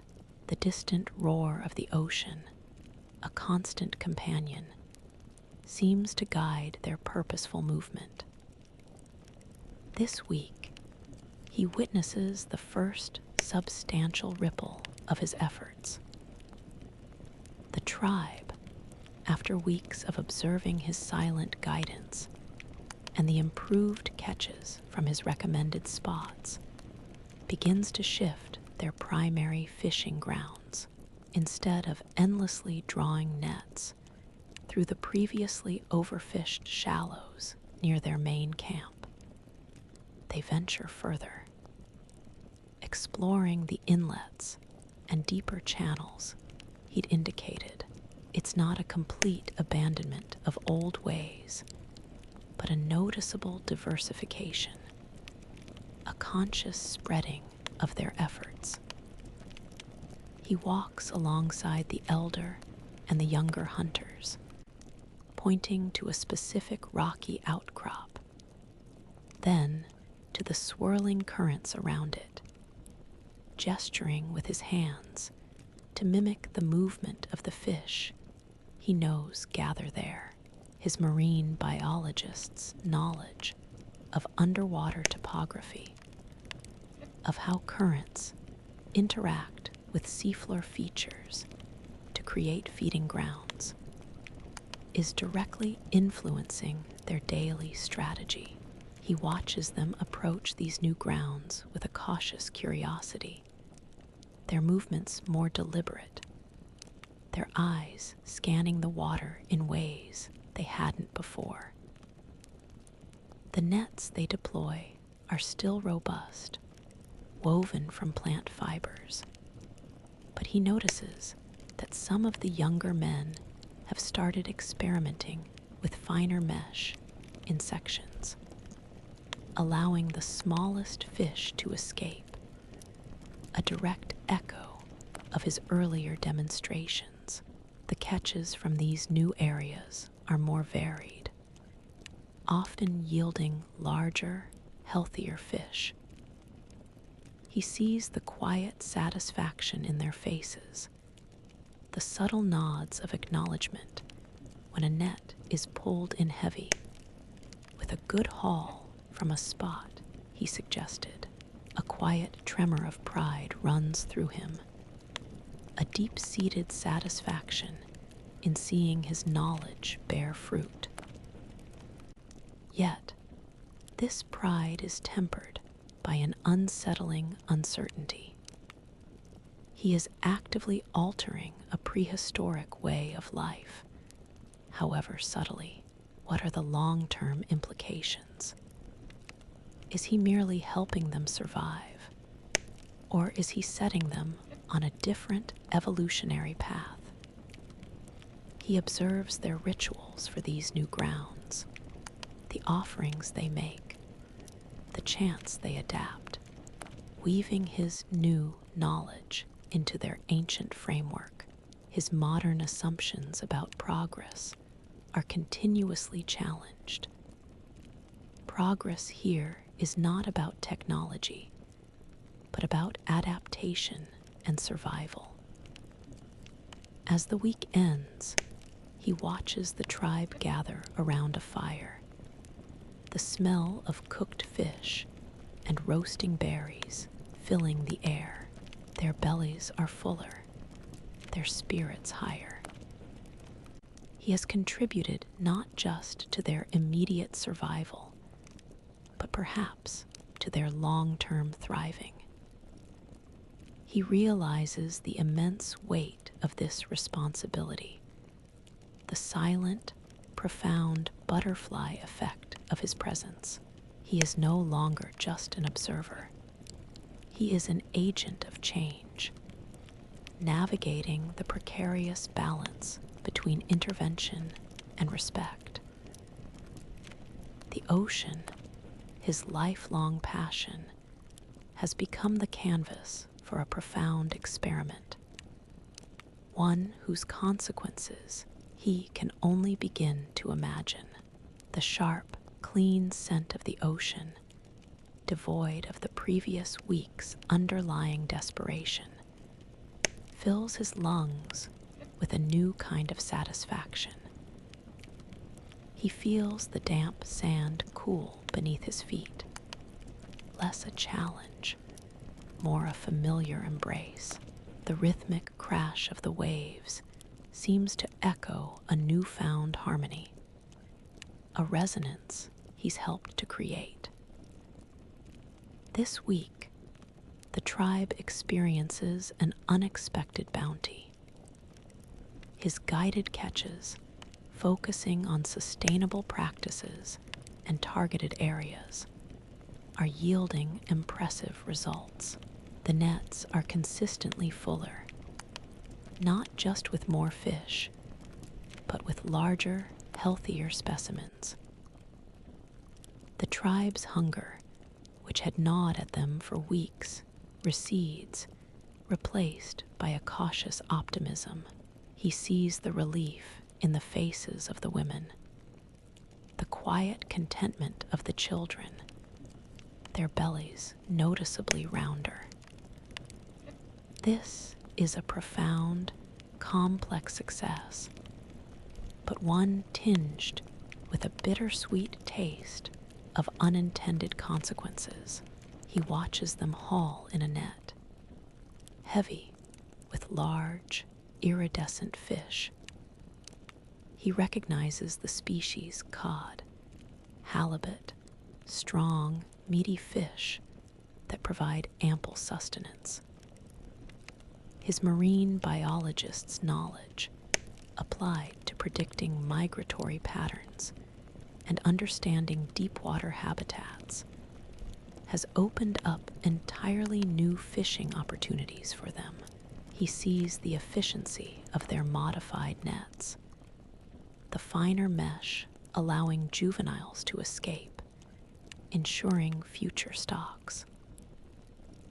The younger men, especially, are enthusiastic, their movements more energetic, their gestures of acknowledgement towards him more frequent and open.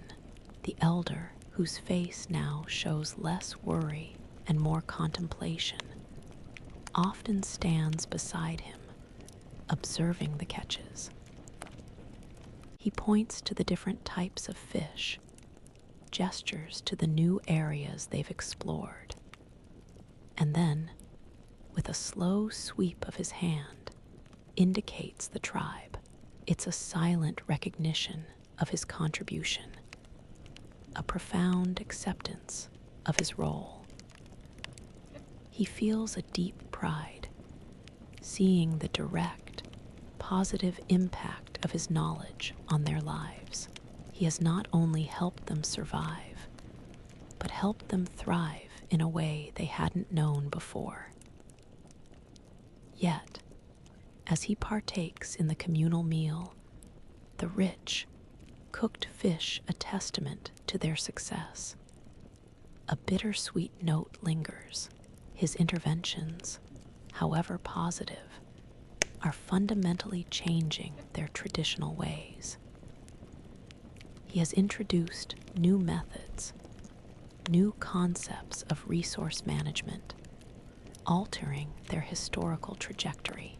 He wonders if this newfound abundance might also attract other tribes, creating new conflicts, new pressures on the very resources he is trying to protect.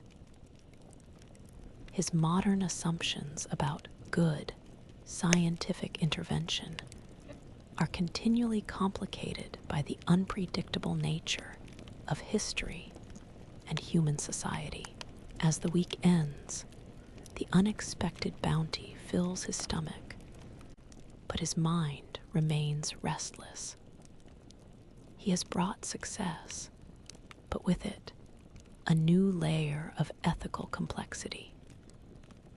He realizes that the path of intervention is not a straight line, but a winding river, and he has set a new course for this tribe, for better or worse. The ocean has provided through his guidance, but the future he has helped shape is utterly unknown. He carries the weight of this complex success, understanding that every action, even a benevolent one, sends ripples far beyond the immediate moment. The cool, salty air, once a simple comfort, now carries a subtle weight, a faint echo of the choices he's made. He feels the coarse sand under his bare feet, familiar, yet also a reminder of the ancient ground he has dared to alter. The rhythmic crash of the waves seems to question his every action, each swell a silent judgment. This week, a profound guilt settles over him. He sees the tribe thriving, their bellies full, their spirits lifted by the consistent bounty from the sea. His methods, his guidance, have undoubtedly improved their immediate lives. Yet, he also sees the subtle changes, the faint deviations from what he perceives as their original way. He observes the younger hunters, once solely reliant on traditional knowledge, now often looking to him, seeking his silent approval or direction before casting their nets. He sees a slight shift in their fishing rituals, a subtle adjustment in their songs, incorporating the new rhythms of their improved catches. He watches the elder, whose gaze is now frequently directed at him, sometimes with gratitude, sometimes with an unreadable thoughtfulness. He wonders if the elder senses the disruption, the subtle alteration of their ancestral path. His marine biologist's mind, once focused on the science of ecosystems, is now tormented by the ethics of cultural ecosystems. He is an outsider, yet he has become an influencer, guiding their evolution. The quiet burden of foresight, of knowing the trajectory his own modern world took regarding resource exploitation, becomes a heavy, internal whisper. He sees them building larger, more permanent shelters near the new, productive fishing grounds, a slight departure from their previous, more nomadic existence. He notes the subtle increase in their population, likely due to better nutrition and fewer struggles with hunger. These are positive outcomes by any modern measure, yet they are also direct results of his interference. His modern assumptions about the clear benefits of progress are continually complicated by the profound respect he has developed for their ancient, self-sufficient way of life. He wonders if he has inadvertently introduced a dependency, a vulnerability. He finds himself spending more time alone, walking the untouched stretches of the coastline, watching the pristine environment. He observes the myriad of life, the delicate balance of predator and prey, the subtle interplay of forces he has worked to understand and protect. He came to this time with a deep respect for the natural world, and now he has impacted it, however gently, by changing the human relationship within it. The silence of the ancient landscape seems to highlight the quiet repercussions of his actions, ripples spreading through the fabric of time. As the week ends, the guilt lingers, a constant companion.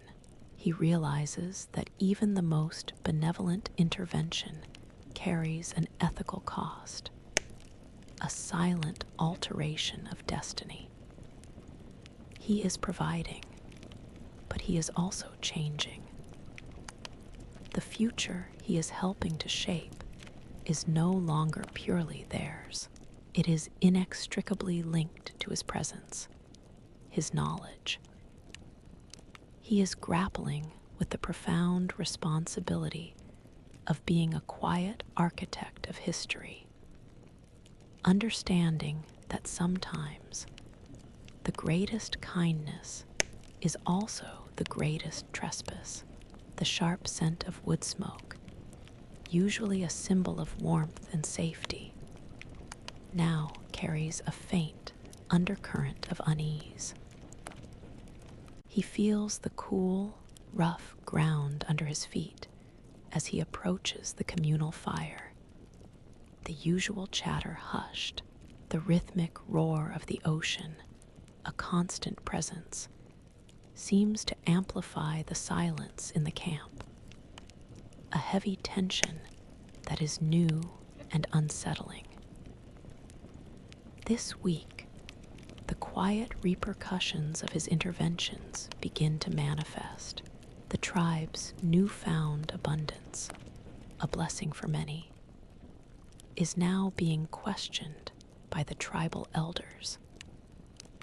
He senses their growing apprehension, their uneasy glances directed at him. He sees them gathered in hushed conversations, their gestures more emphatic, their expressions grave. The warmth of acceptance he had tentatively found feels colder.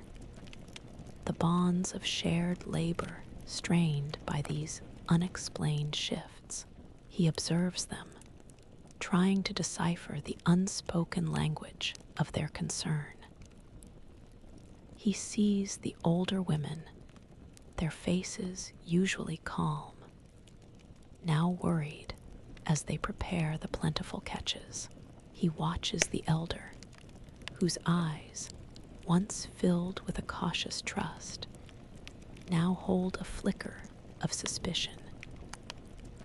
He realizes they are grappling with a paradox.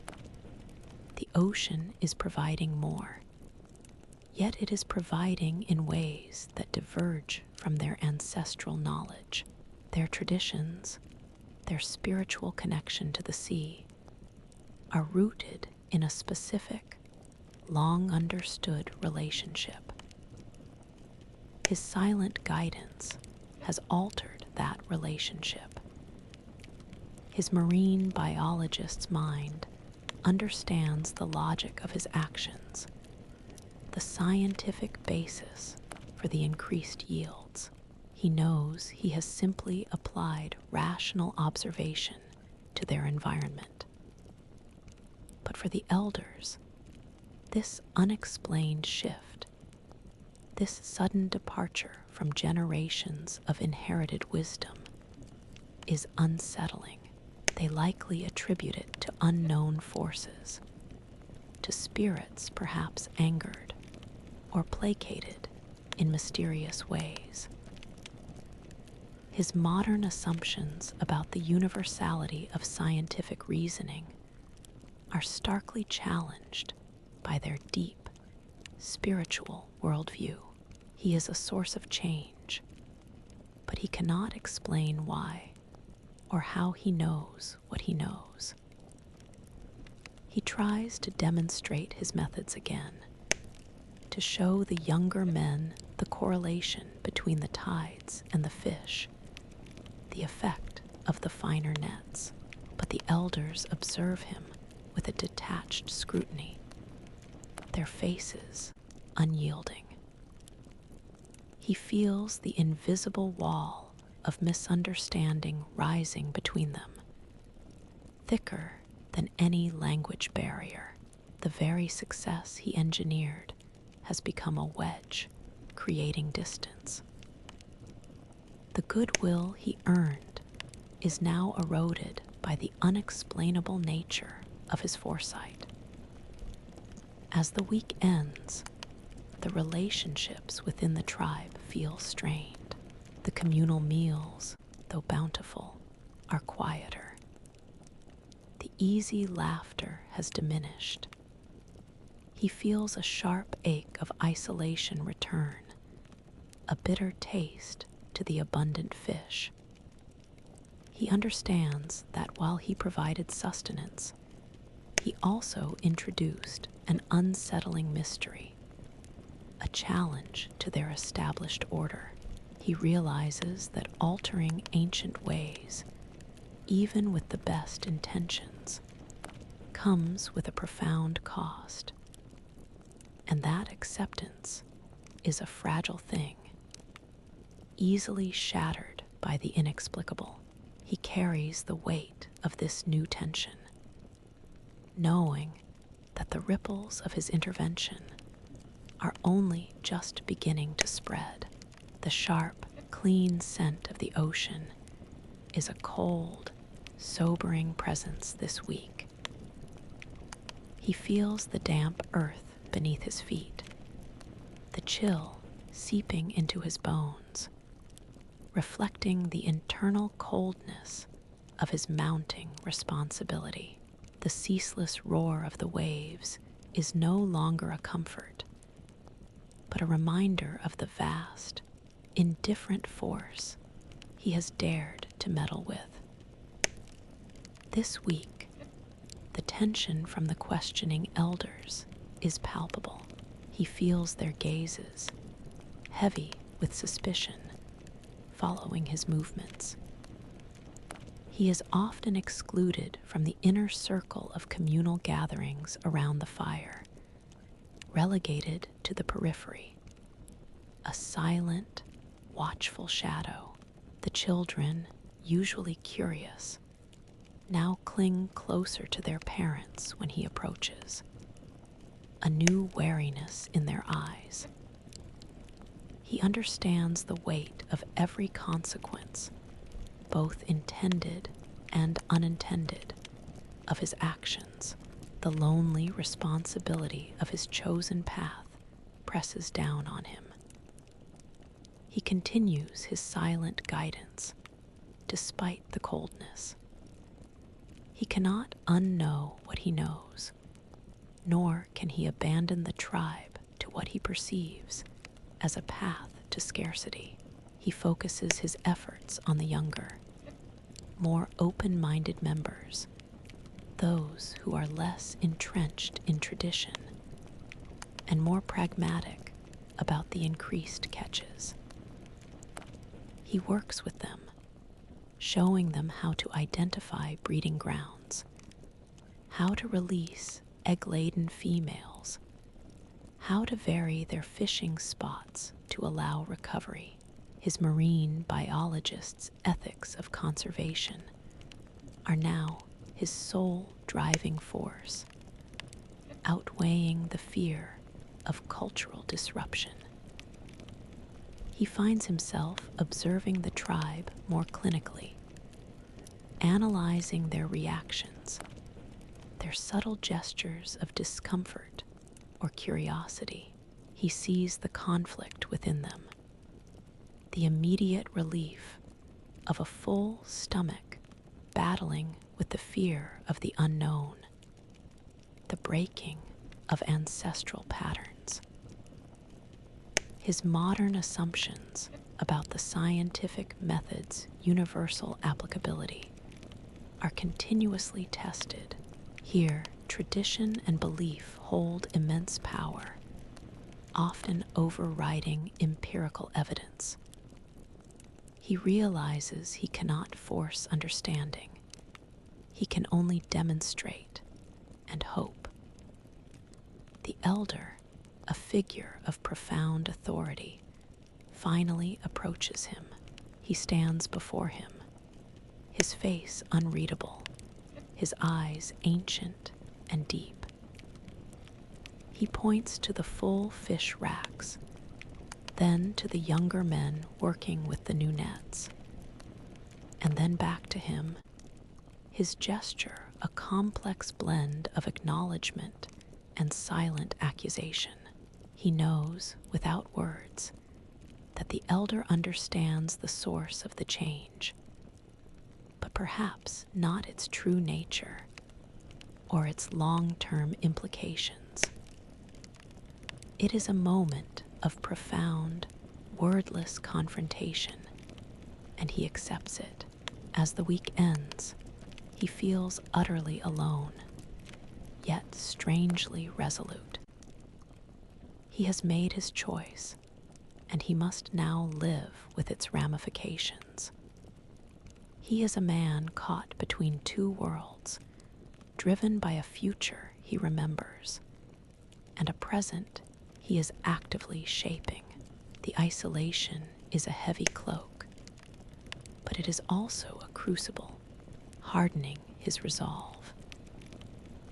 He realizes that sometimes the most profound journey is not about finding a way back, but about accepting the irreversible path you have forged, alone, in a world that can never fully comprehend your purpose. He is a solitary guardian of a silent, ancient ocean, and that, for now, is his singular, lonely truth. The sharp tang of salt and the earthy smell of damp rock are suddenly softened by the warmth of a nearby communal fire. He feels the cool evening air on his face, but the heat from the flames is a gentle comfort, drawing him in. The rhythmic roar of the ocean, a steady presence, seems to whisper rather than question tonight. This week, something profound shifts in his relationship with the tribe. The quiet tension with the elders begins to ease, not fully disappearing, but softening into a more complex acceptance. The younger fishers, who have seen the consistent success of his methods, now seek him out not just for guidance, but for companionship. He is no longer solely an outsider, an anomaly. He is becoming something more. He works with a group of young men, repairing nets, gathering shellfish from the exposed tidal flats. His hands, now calloused and strong, move with a practiced efficiency, mirroring theirs. He points out a cluster of particularly large mussels, gesturing to the deeper water where he knows more can be found. One of the young men, a stoic hunter named Kaya, watches him, then dips his hand into the chilly water, retrieving a handful of fat, briny oysters, which he silently offers. It is a gesture of shared bounty, of mutual respect. Later, as the evening draws in and the communal fire crackles, he sits on the periphery, still somewhat isolated, but no longer entirely alone. He watches the tribe eat, their faces relaxed by the abundant meal. The elder, whose gaze had been so scrutinizing, now watches him with a thoughtful expression. Then, in a moment that transcends all barriers of time and language, the elder rises and walks towards him. He sits beside him, offering a piece of roasted fish, warm and flaky. As he takes the food, the elder extends his hand, not in greeting, but in a simple, comforting touch to his shoulder. It's a gesture of profound acceptance, a silent acknowledgement of his presence, his contribution, and perhaps his strange, unexplainable wisdom. He feels the rough texture of the elder's hand, the warmth of his skin, and a wave of emotion washes over him. It's a moment of deep, unspoken connection, a bond forged not through words, but through shared coastal survival, through the mutual struggle and triumph against the elements. His marine biologist's mind processes this not as a scientific data point, but as a deeply human experience. The ethics of intervention, the guilt of alteration, are still present. But this touch, this silent acceptance, reassures him that his path, however uncertain, is not entirely wrong. His modern assumptions about individualism are shattered by the primal strength of community, by the simple power of a shared human connection. As the week ends, he feels a profound sense of peace. The isolation he has carried for so long, the weight of his secret knowledge, is momentarily lifted by the comforting touch of a hand. He realizes that while he may never fully explain his presence or his knowledge, he has found a home, a connection that runs deeper than language or time. He is no longer just a marine biologist misplaced in the past. He is a part of this ancient tribe, his journey now intertwined with theirs, his heart forever touched by their quiet, powerful acceptance. The scent of wood smoke, rich and comforting, curls around him, mingling with the ever-present, clean tang of the Atlantic. He feels the damp earth beneath him, the coolness grounding him in this ancient world. The rhythmic crash of the waves is now less a sound he hears, and more a pulse he feels, a heartbeat of his new existence. Yet, a quiet ache resides within him, a heart torn between two worlds. This week, the echoes of his modern life, once so vivid, begin to fade into the deeper, more insistent rhythm of his ancient present. The memory of skyscrapers, of digital screens, of easy communication grows hazy, distant.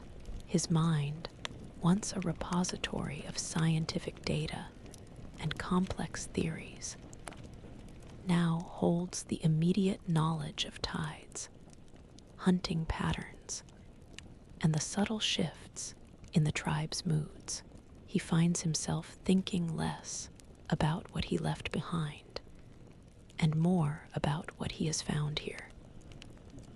He works alongside Kaya, the young hunter who often seeks his company. They mend a net, their hands moving in sync, the rough fibers familiar against their skin. Kaya points to a distant headland, then makes a gesture of a small, fast fish, then indicates the deep water beyond. He understands Kaya is suggesting a new, deeper fishing spot for a migratory species he's observed. His marine biologist's brain confirms the logic, and he nods, a shared understanding passing between them that transcends language.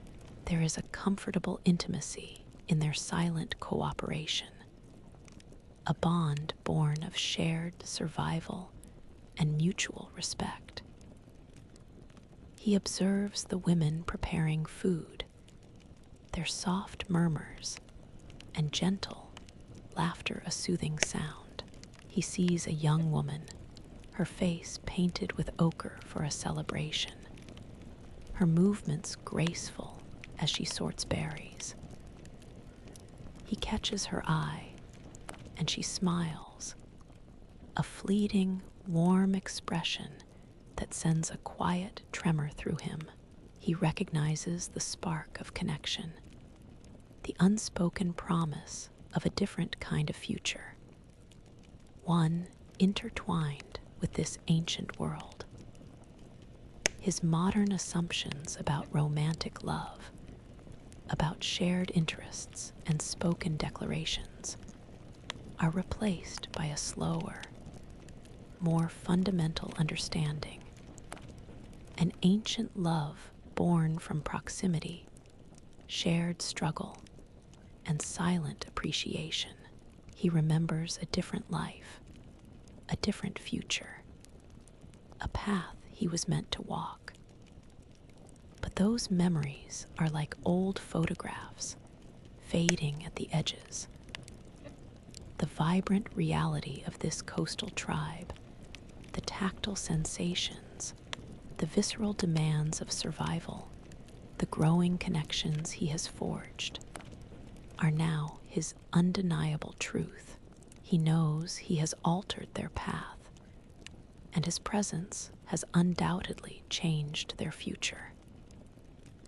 But their acceptance, their quiet inclusion, is changing him even more profoundly.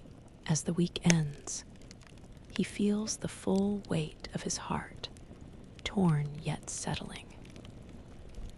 The echoes of his modern life are not entirely gone, but they are becoming quieter, fading into the deeper, more insistent call of this ancient love. He realizes that a choice has been made, not consciously, but through countless small moments of adaptation, of belonging, of connection. He is no longer just a visitor. He is here, truly here, and the future he will build, if any, will be with these people, on this ancient coast, under these vast, unchanging stars. He is finding his own kind of destiny, one he never imagined, but now deeply desires. The sharp, clean scent of the ocean, invigorated by a brisk morning breeze, feels different this week, imbued with a fresh vitality. He feels the cold, damp sand under his toughened feet, a familiar grounding sensation. But now it feels like standing on fertile, promising ground. The rhythmic roar of the waves is no longer a question, but a profound affirmation, a living testament to the efficacy of his work. This week, he witnesses the enduring legacy of his sustainable practices. The coastal waters, which had shown signs of depletion months ago, are now visibly teeming with life. Schools of fish, vibrant and plentiful, flash in the shallows. The larger, healthier specimens, which the tribe now consistently catches, indicate a thriving ecosystem, one that has rebounded from its temporary overexploitation. He sees the impact not just in the full nets, but in the vibrant health of the tribe, their stronger bodies, their brighter eyes. He walks along the shore with the elder, who now often seeks his quiet company. The elder points to the abundant fish, then gestures to the new, finer meshed nets that the younger men are now routinely weaving and using. There's a quiet satisfaction in the elder's gaze, a profound understanding that the new ways, born from the outsider's strange knowledge, are not only effective, but are sustaining their world. His marine biologist's heart swells with a deep sense of purpose flourishing within him, seeing his scientific knowledge translated into a lasting, tangible benefit for an entire community. He observes the tribe's fishing practices now, noting how they carefully release juvenile fish, how they rotate their fishing grounds, how they utilize every part of their catch without waste. These practices, which he silently introduced, have been adopted and integrated into their daily routine, becoming new traditions. The tribe is not just surviving, they are thriving, a testament to their adaptability and his quiet guidance.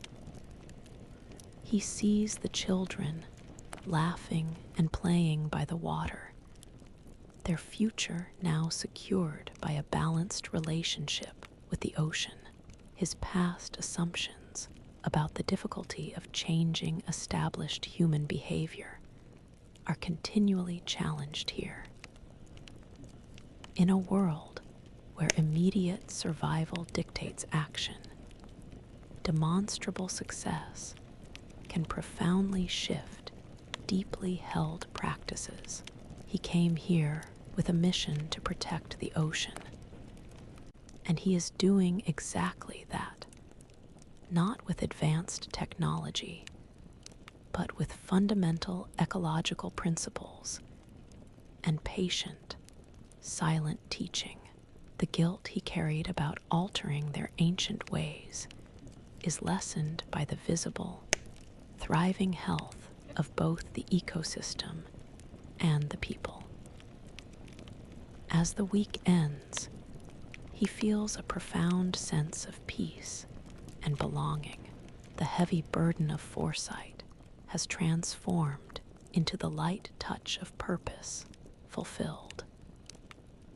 He realizes that his journey here is not just about survival or even intervention, but about connection, connecting his scientific understanding to their intuitive wisdom, connecting his future to their present, and connecting humanity to the enduring health of the ocean. He is no longer an anomaly, but a vital part of this thriving, ancient world, his presence a living legacy of respect for the sea. His purpose has truly taken root. The invigorating cold of the ocean water envelops him, a bracing shock that awakens every nerve ending. He pushes off from the rough seabed, rising to the surface, exhaling slowly. The taste of salt is sharp on his tongue, but sweet too, mixed with the clean mineral scent of healthy rock and vibrant seaweed. Below him, the vibrant colors of a healthy reef explode into view. This week, he ventures further into the shallow, rocky reefs just offshore, exploring a world he's only observed from the surface until now. He swims with crude, sharpened bone tools strapped to his leg, diving into the surprisingly clear, cool Atlantic waters. His marine biologist's expertise, once used for mapping and data collection, is now entirely embodied, directly interacting with the ecosystem. He sees the intricate network of corals, anemones, and sponges, a kaleidoscopic garden thriving just beneath the waves. The sheer biodiversity is breathtaking, a vibrant testament to an ocean untouched by millennia of pollution and exploitation. He recognizes the myriad of fish species that dart through the coral branches, small, colorful reef fish, larger, predatory groupers, and shimmering schools of silver fish. He identifies various shellfish clinging to the rocks, edible seaweeds swaying with the current. This is a living laboratory, a pristine habitat that fuels the very coastal waters the tribe depends on. He understands, with a profound clarity, that this reef is the heart of their ocean, the nursery, the feeding ground, the very engine of life. He surfaces, catching his breath, and sees Kaya, the young hunter, waiting for him on a nearby rock. He points down, gesturing to the vibrant life below, then makes a protective circle with his arms, emphasizing its importance. Kaya nods, his face solemn, indicating that he understands. He sees that the tribe's innate respect for the ocean, now interwoven with his guidance on sustainable practices, has deepened into a shared commitment. They are not just taking from the reef, they are now actively protecting it, intuitively recognizing its vital role. His modern assumptions about the need for scientific institutions to drive conservation are challenged by the direct, immediate action of this ancient community.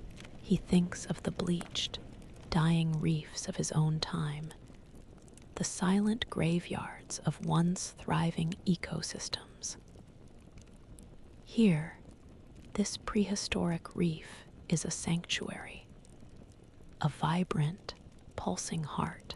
He feels a deep commitment forming within him, a fierce protectiveness for this sacred, new home. He has found his true purpose, not just to survive, but to safeguard this incredible, living treasure.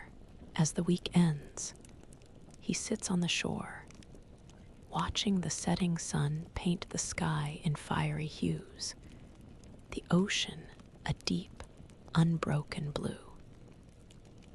He feels the cold air against his skin, a reminder of the wild, untamed world he inhabits. He is no longer just observing. He is a part of this delicate balance, a guardian of its future.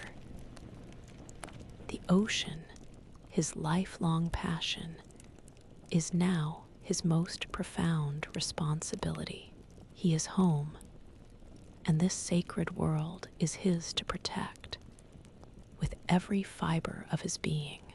The salty air, cool and invigorating, carries the familiar sense of damp earth, wood smoke, and the rich, clean aroma of a thriving ocean.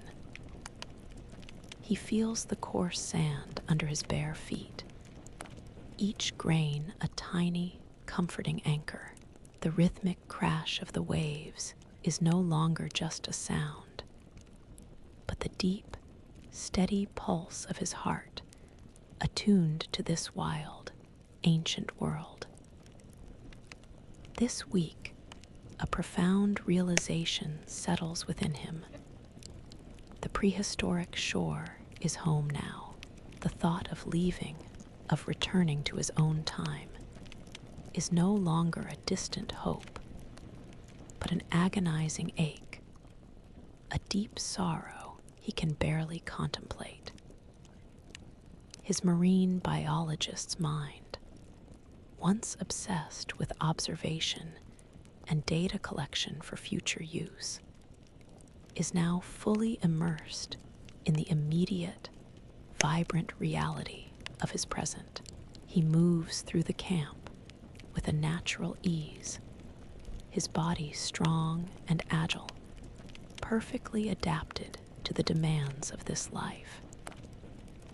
He helps mend nets, his hands working deftly, knotting the fibers with practiced skill. He shares a meal around the communal fire, the warmth on his face matching the warmth in his heart as he looks at the faces of his tribe. He sees the young woman, her eyes reflecting the firelight, and a deep, unspoken connection passes between them. This is his life, these are his people, and this is his world. He walks along the water's edge with Kaya, the young hunter, Kaya points to a distant flock of seabirds, then gestures with his spear towards a specific current. He understands Kaya is suggesting a hunting strategy, a precise movement to intercept a school of fish. It's a complex, wordless exchange of knowledge and trust, a partnership forged through shared experience. He realizes that his scientific understanding of the ocean has not replaced their indigenous wisdom, but rather has merged with it, creating a richer, more effective way of life. He remembers faint echoes of his modern past, the drone of traffic, the glare of artificial lights, the endless stream of information. But these memories are like distant whispers, fading against the vibrant, visceral reality of his present. The feel of the wind on his skin, the taste of fresh fish, the warmth of the fire, the silent camaraderie of the tribe. These are the sensations that define his existence now. He is integrated, accepted, and deeply, irrevocably connected to this time and place. As the week ends, he sits by the ocean, watching the waves roll in. The moon, a familiar face in both his worlds, casts a silver path across the water. He knows, with a certainty that chills and warms him simultaneously, that he belongs here. The agonizing ache of potentially leaving is a testament to how deeply rooted he has become, how completely this ancient life has claimed him. He realizes that home isn't just a place in time, but a profound connection to a people and a purpose. He is a part of this story now, and the thought of an alternate ending, of a different future, is almost unbearable. This prehistoric shore, teeming with life, is his home, his love, his destiny. The air is heavy and electric, thick with the scent of ozone and churning seawater. He feels the ground rumble beneath his feet, a deep vibration that mirrors the growing dread in his gut. The familiar roar of the ocean has escalated into a furious, deafening howl, as a sudden, devastating storm lashes the coast with an unimaginable ferocity. This week, the very existence of the tribe is threatened. He watches, horrified, as massive waves, far larger than any he's seen before, smash against the cliffs, sending spray high into the darkened sky. The wind shrieks, tearing at the rough hide shelters, threatening to rip them from their foundations. The heavy rain, driven sideways by the gale, stings his exposed skin like tiny, sharp stones. This is not just a storm. It is a primal assault, testing the limits of their survival. He immediately recognizes the signs of a severe storm surge. The combination of low atmospheric pressure and powerful winds pushing the sea far inland. His marine biologist's knowledge, once an academic curiosity about extreme weather events, is now a terrifying, immediate reality. He remembers the destructive power of tsunamis and hurricanes, the way they reshape coastlines and devastate communities. He knows their precarious position, their shelters too close to the angry, encroaching sea. He rushes to the elder, gesturing frantically towards the rising water line, then pointing forcefully towards the caves higher up the cliff face, the more secure shelters they sometimes use during milder storms. He pulls at Kaya's arm, urgency etched on his face, trying to convey the speed and destructive potential of the approaching surge. The tribe members, though accustomed to harsh weather, are initially paralyzed by the sheer scale of this event, their faces etched with fear and confusion. Their ancestral knowledge of storms is being overwhelmed by an event of unprecedented magnitude. He helps secure what he can, pulling children to safety, pushing at the weakest points of the shelters, trying to fortify them against the relentless wind. He works with a desperate energy, his modern mind racing through scenarios, trying to anticipate the storm's next move. His modern assumptions about predictable weather patterns are challenged by the raw, untamed fury of this prehistoric tempest. The chaos is absolute, a visceral fight for survival against an indifferent, overwhelming force of nature. As the week ends, exhausted and drenched, he huddles with the tribe in the damp safety of the high caves. The storm still rages outside, its fury undiminished. He hears the groaning of trees, the crash of falling rocks, the relentless, terrifying roar of the ocean. He feels the cold fear of loss, of destruction, gripping his heart. He realizes that even with all his modern knowledge and their ancient wisdom, they are still utterly at the mercy of the elements. He has helped them thrive, but now he is fighting simply to help them exist. The future, once full of purpose, now hangs precariously in the balance, a fragile thread against the immense power of the ancient world. The air, still heavy with the lingering scent of damp earth and the sharp tang of a storm-ravaged coast, now carries a new, unsettling smell, the acrid hint of distant wood smoke, not from their own fires.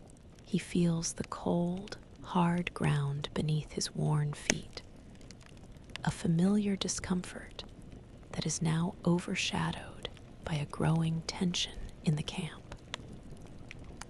The rhythmic roar of the ocean, a constant companion, seems to fade into the background, replaced by an ominous quiet. This week, an entirely new threat emerges, one that tests his loyalties and challenges his modern foresight in ways he hadn't anticipated. Days after the devastating storm, as the tribe begins the arduous task of rebuilding and assessing the damage, scouts return with urgent, agitated gestures. They point inland, then make motions of struggle, of a strange presence. The elder listens, his face grim, and the entire camp falls into a somber silence. He realizes with a chilling clarity that this is the revelation of ancient territorial conflicts. The storm, which scattered their resources and weakened their defenses, has left them vulnerable.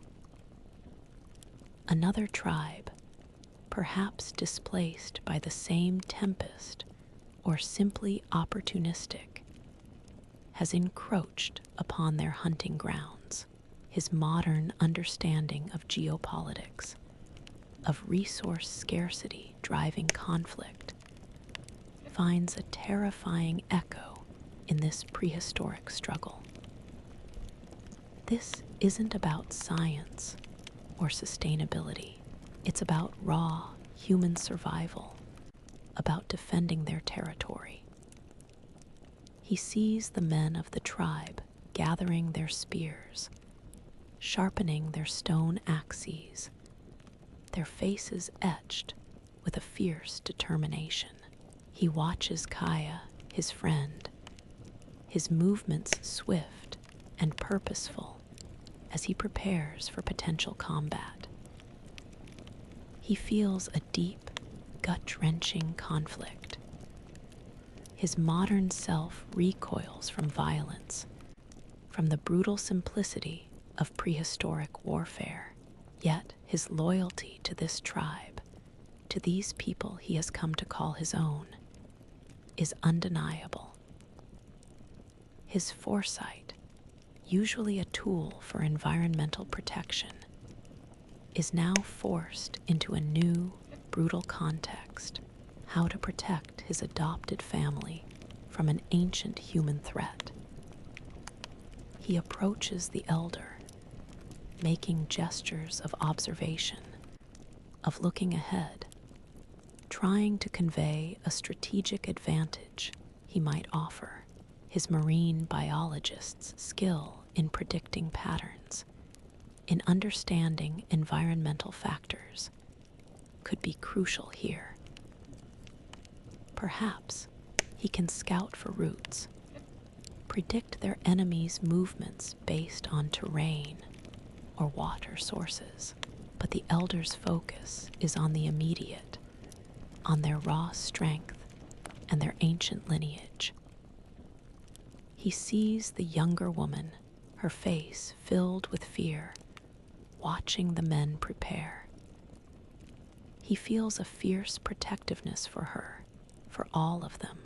As the week ends, he stands with the other men, a heavy spear in his hand, his heart pounding not just with fear, but with a fierce, primal resolve. The scent of impending conflict hangs heavy in the air.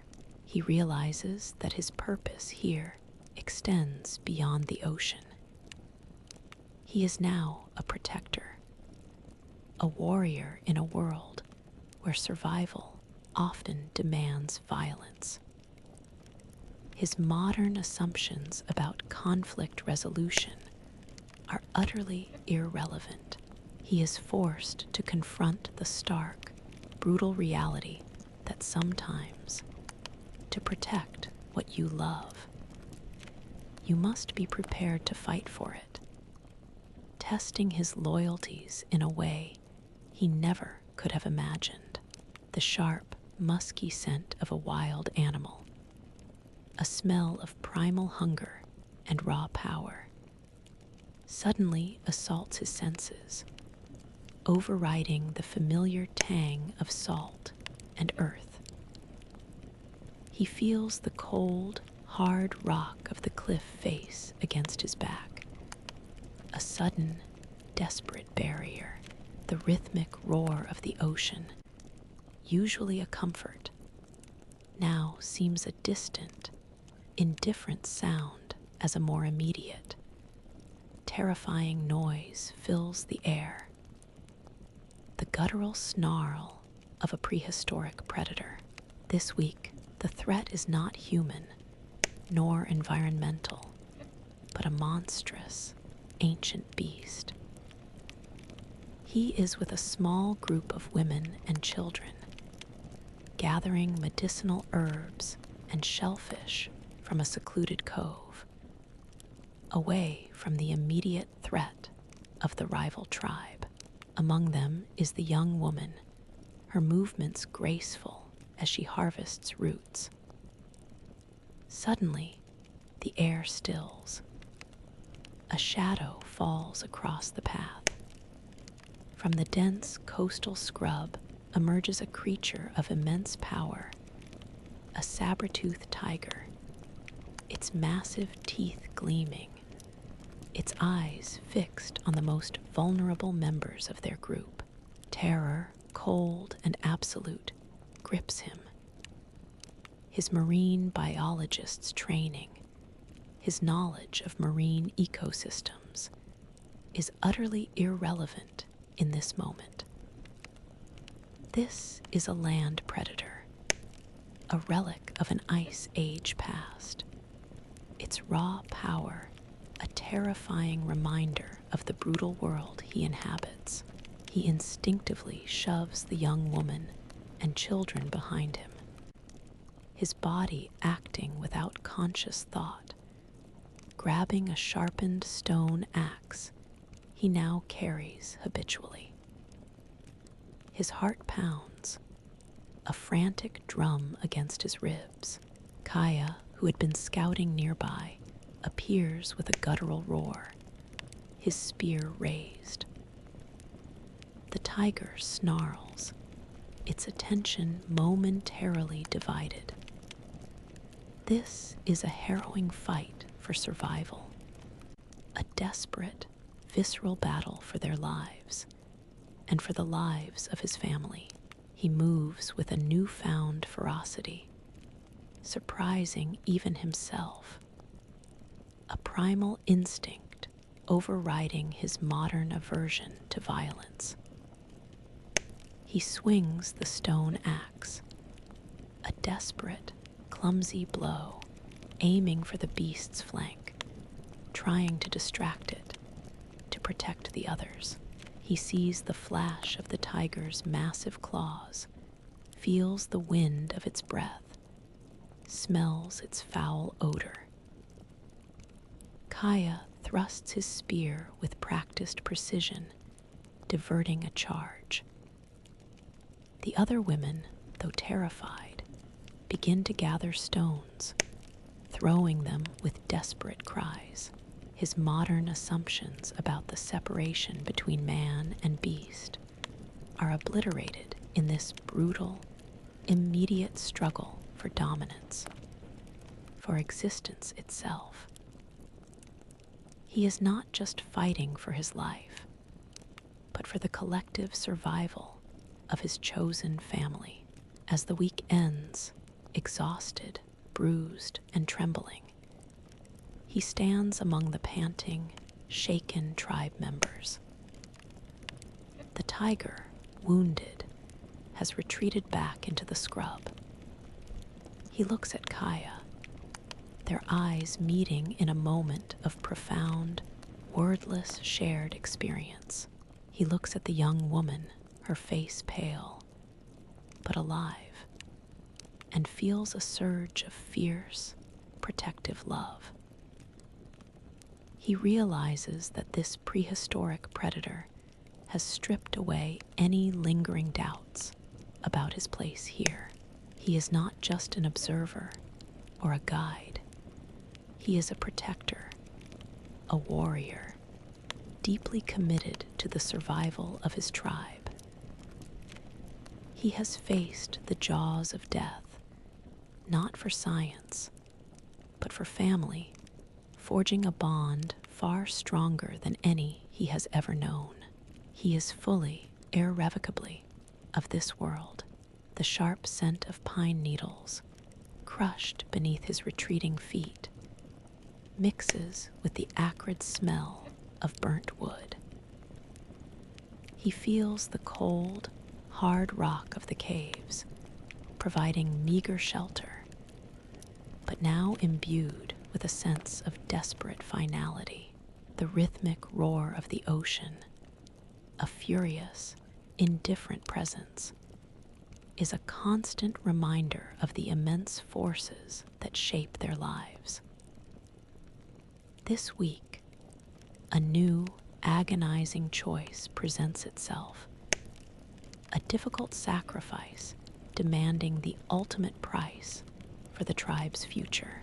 The rival tribe, emboldened by their previous harassment and sensing weakness after the great storm, launches a full assault.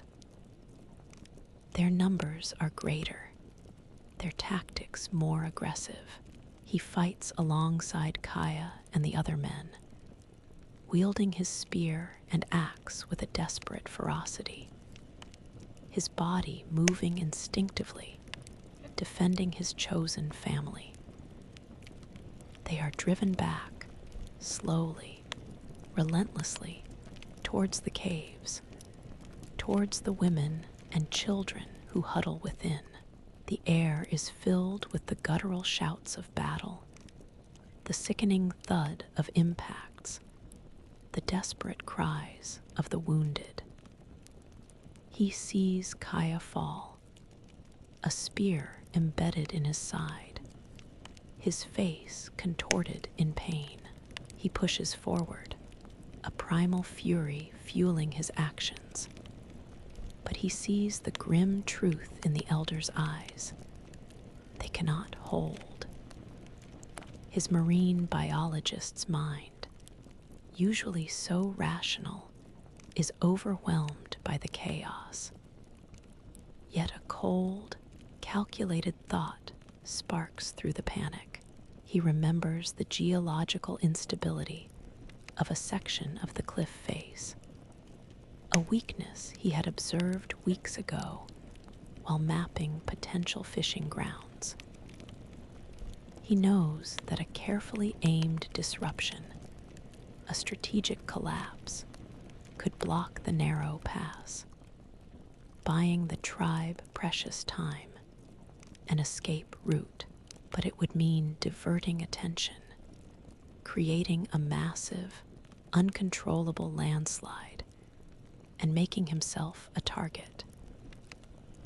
He glances at the young woman, huddled with the children in the cave, her eyes wide with terror. He looks at the elder, his face grim with the weight of defeat. A choice crystallizes in his mind, clear and brutal. He must create a diversion, a way for them to escape further into the interior, to find new hunting grounds, to survive.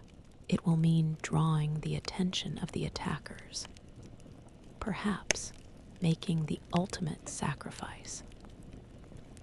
His modern assumptions about self-preservation are shattered by the fierce, protective love he feels for these people. He gestures frantically to the elder, pointing to the unstable cliff face, then to the deeper, safer caves, then to the women and children. The elder's eyes widen in understanding, a silent plea passing between them. With a final, desperate surge, he breaks away from the main fight, running towards the unstable rock, making himself a beacon, a target. He hears the shouts of the enemy turning towards him, the pounding of their feet. As the week ends, he feels the earth shake beneath him, the thunderous roar of collapsing rock momentarily drowning out the sounds of battle. He tastes the dust and grit, feels the sting of flying debris. He knows with a chilling certainty that he has bought them time, a chance for a future. His body aches, his heart pounds, but he feels a strange, profound peace. He has made a choice, a difficult sacrifice, demanding the ultimate price. He realizes that his final purpose here was not just to guide them in life, but to give them a chance at a future, even if it means he will not be a part of it. He is no longer just a marine biologist. but a protector, a sacrifice, a true member of this ancient family.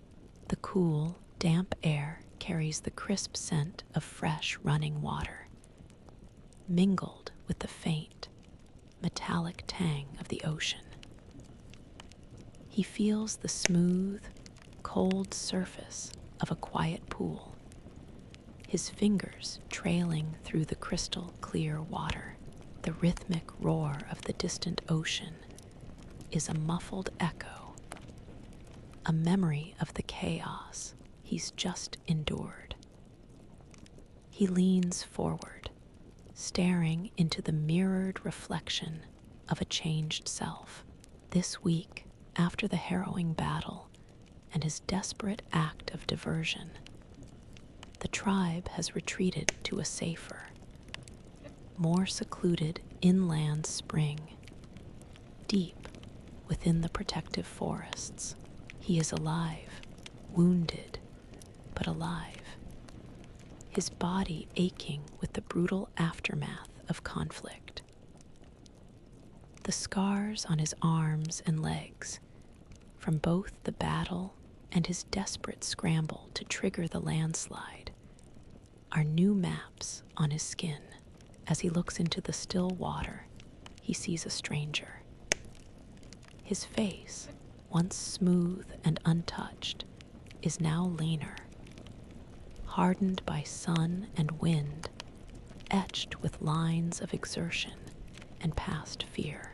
His eyes, once bright with academic curiosity, are now deep, watchful, and filled with a primal intensity he doesn't recognize. His hair is longer, rougher, his skin darker.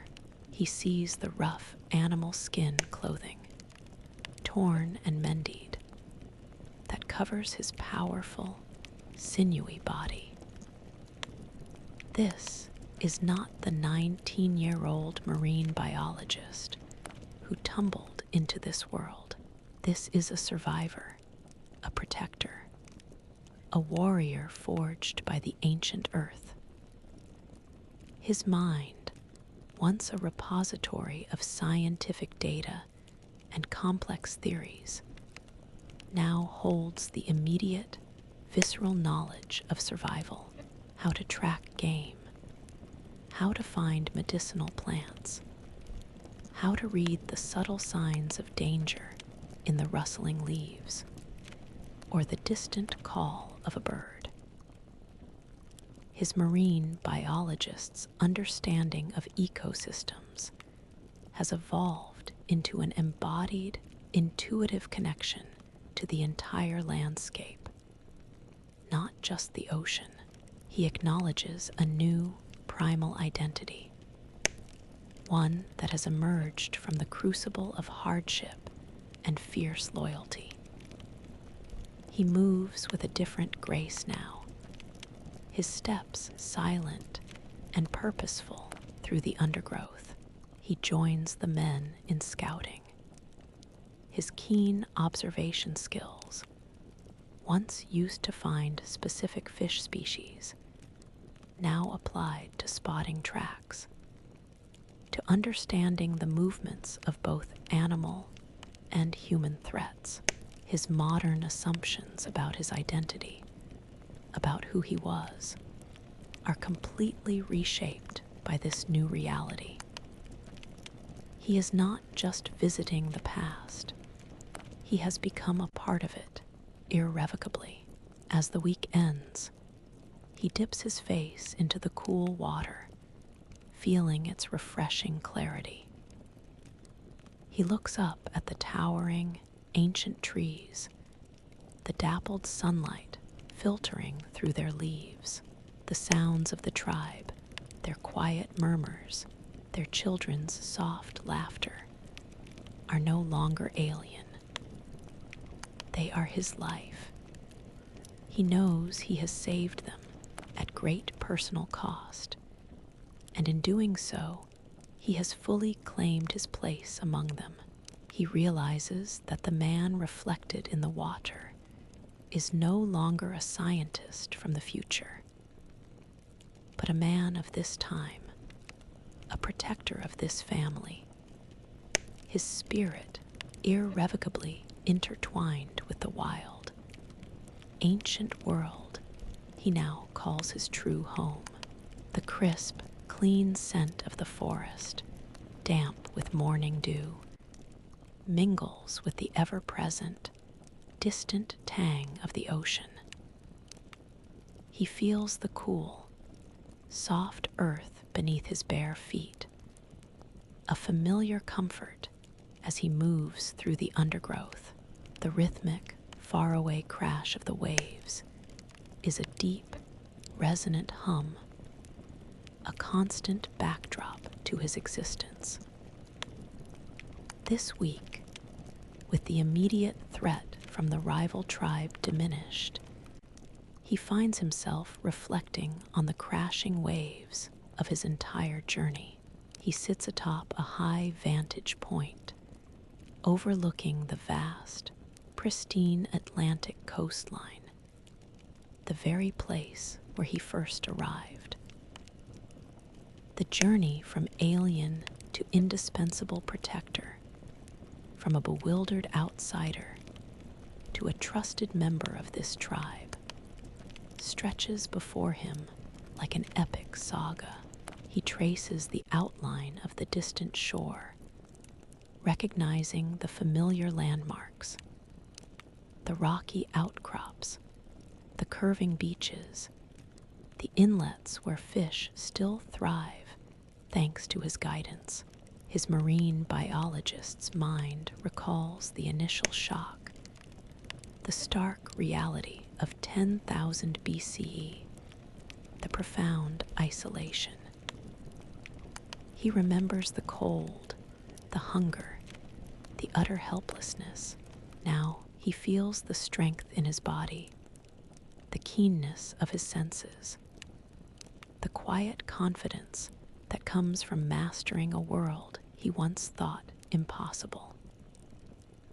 He thinks of the fear he felt when the tribe's fishing grounds dwindled, the ethical dilemma of intervention, the brave, uncertain choice he made to share his knowledge.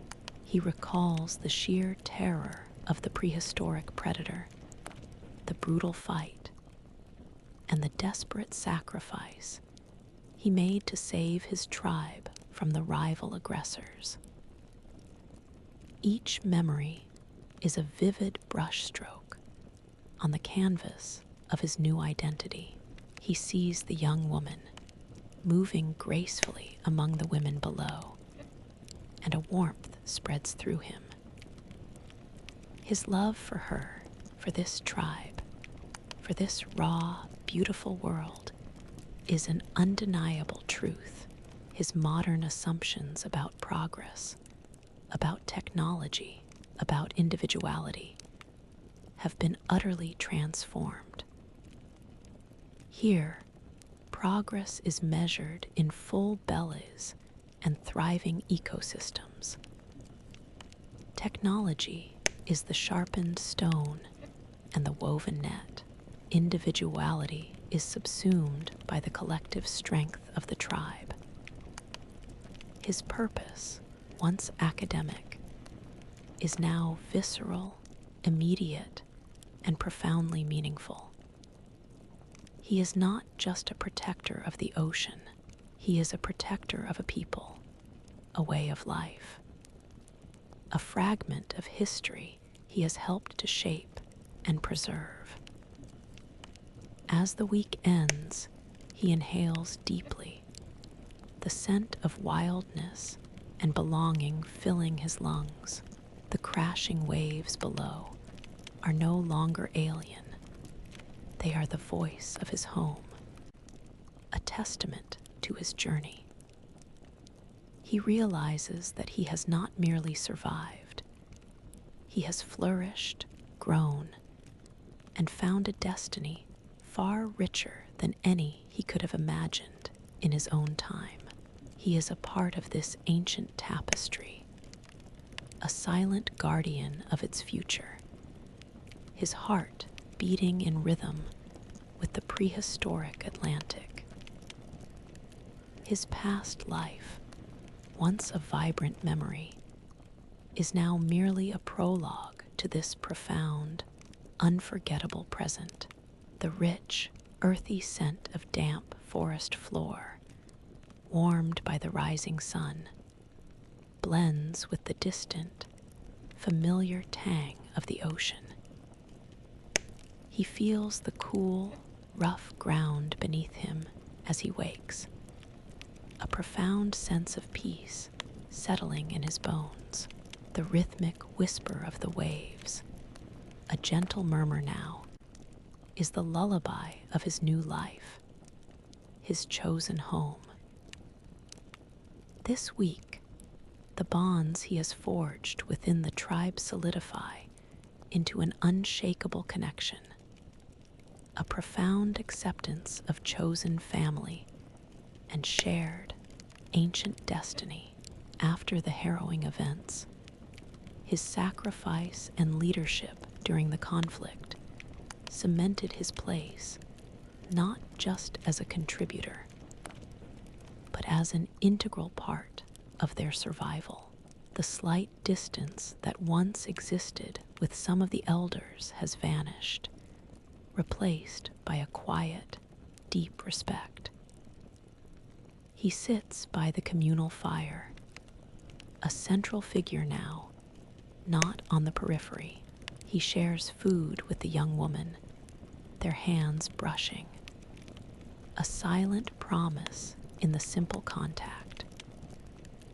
Her gaze holds a warmth that speaks volumes, a shared future implicitly acknowledged. He watches the children play, their laughter ringing freely in the crisp air, knowing he has helped secure their innocence, their very existence. This is a family, not of blood, but of shared hardship, sacrifice, and an enduring love for this wild world. He joins the men in rebuilding the shelters, his muscles moving with practiced ease, his hands adept with stone and wood.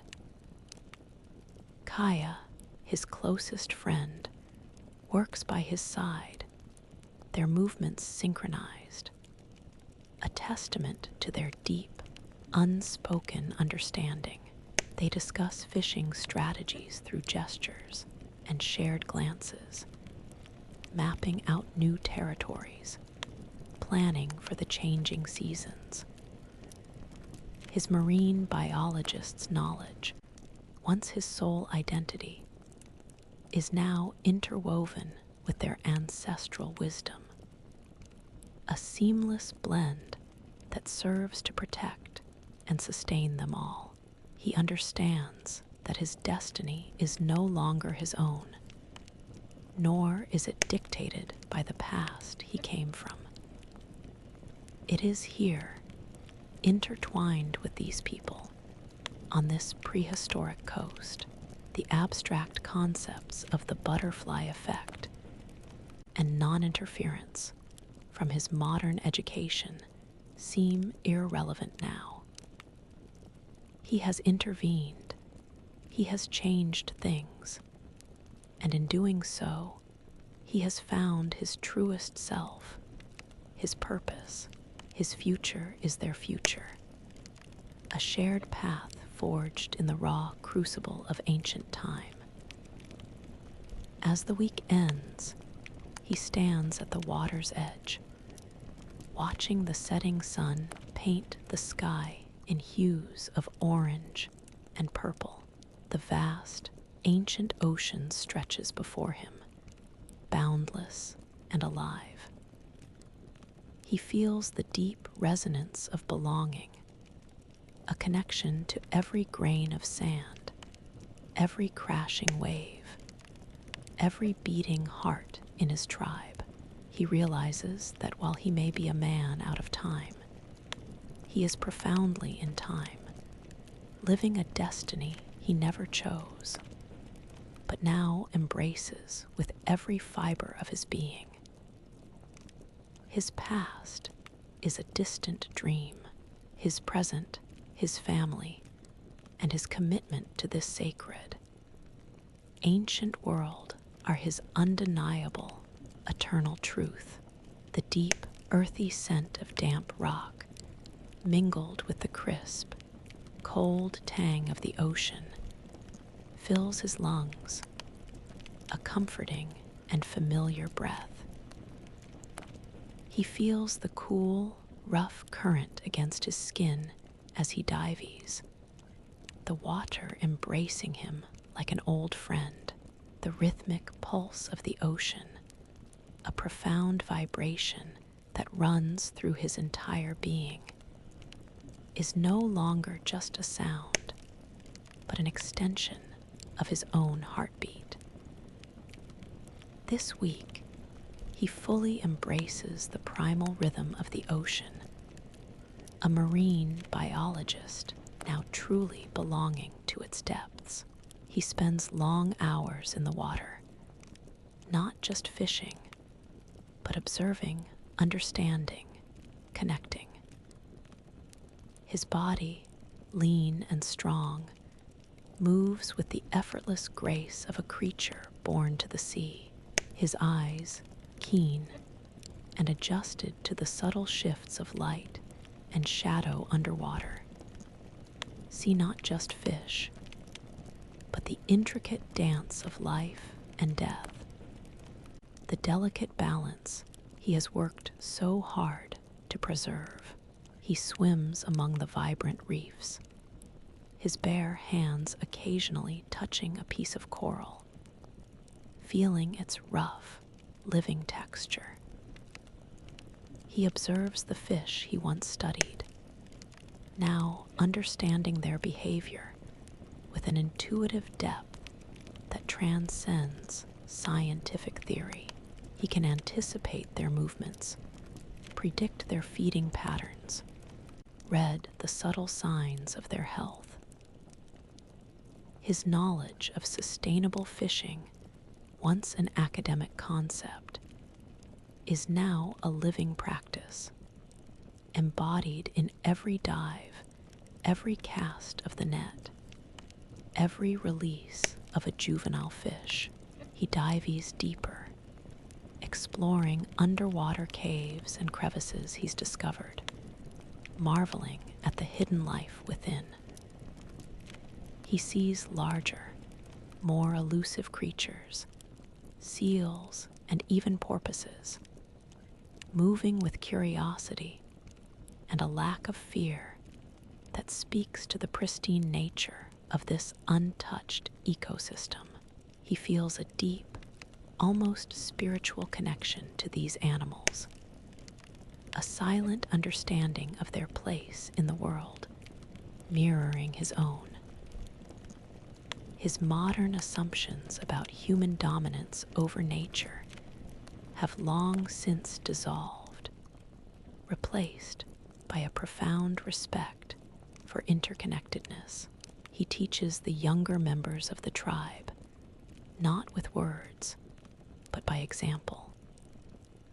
He takes them to the deeper, richer waters, showing them the abundant life there, teaching them the subtle signs of the currents, the best places to cast their finer nets. He watches them learn, their eyes widening with new knowledge, their movements becoming more confident. He sees his legacy taking root, a future generation instilled with the wisdom of ocean respect and sustainable practices, a blend of ancient and modern understanding. As the week ends, he emerges from the ocean, drops of water clinging to his skin, feeling utterly cleansed and wholly alive. He stands on the shore, watching the sun set over the vast, shimmering expanse. The ocean has shaped him, challenged him, and ultimately accepted him. He is no longer just a marine biologist. He is a man of the sea, his identity forged in its depths, his spirit forever intertwined with its primal rhythm. He belongs here unequivocally. His profound journey has led him home to the beating heart of the ancient Atlantic, the crisp, cold scent of the ocean, carrying the subtle, rich aroma of a healthy ecosystem, fills his lungs with each deep breath. He feels the damp, firm sand under his feet, a grounding sensation that is now synonymous with security and home. The rhythmic roar of the waves, a constant, powerful presence, is no longer a challenge, but a living testament to the harmony he has helped forge. This week marks a profound period of observation, a quiet culmination of his efforts. The enduring legacy of sustainable fishing practices is visible everywhere. The waters teem with life, vibrant and abundant.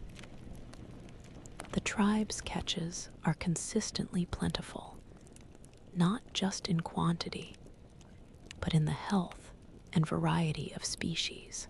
He sees the younger generation, those he first taught, now leading the fishing expeditions, confidently employing the methods he introduced, the finer meshed nets, the rotation of fishing grounds, the careful release of juveniles.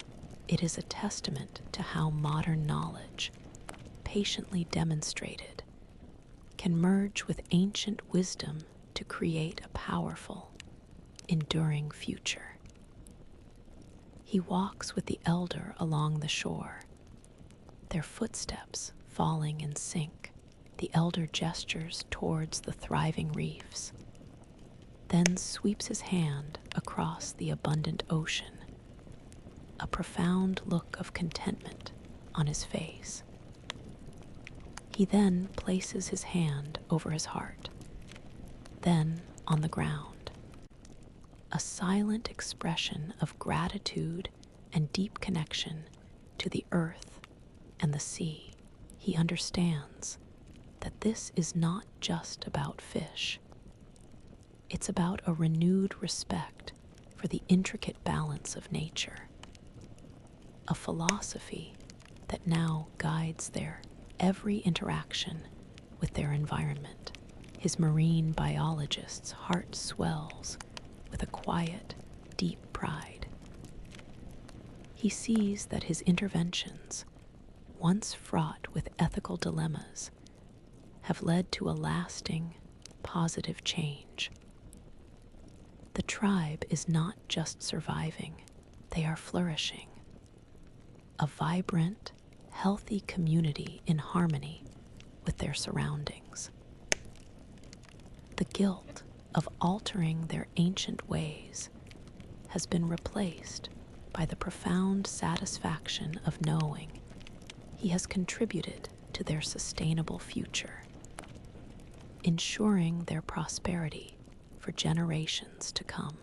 His modern assumptions about the need for constant scientific oversight are challenged by the organic, intuitive way his teachings have been absorbed and integrated.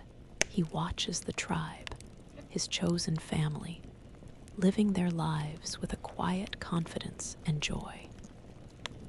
He sees the young woman, her eyes bright, her laughter free.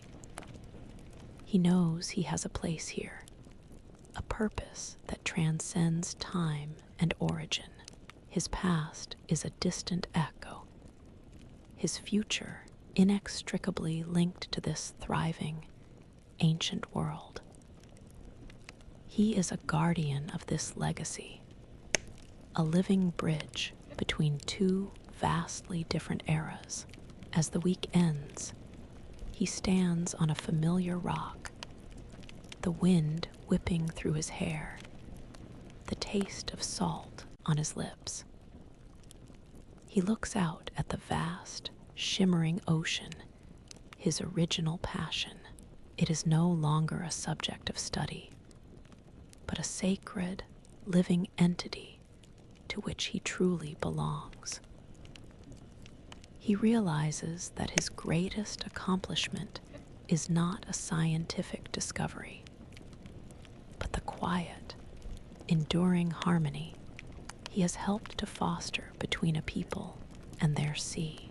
His life, once lost, has found its most profound meaning here, a testament to the enduring power of respect, knowledge, and an unwavering commitment to the natural world.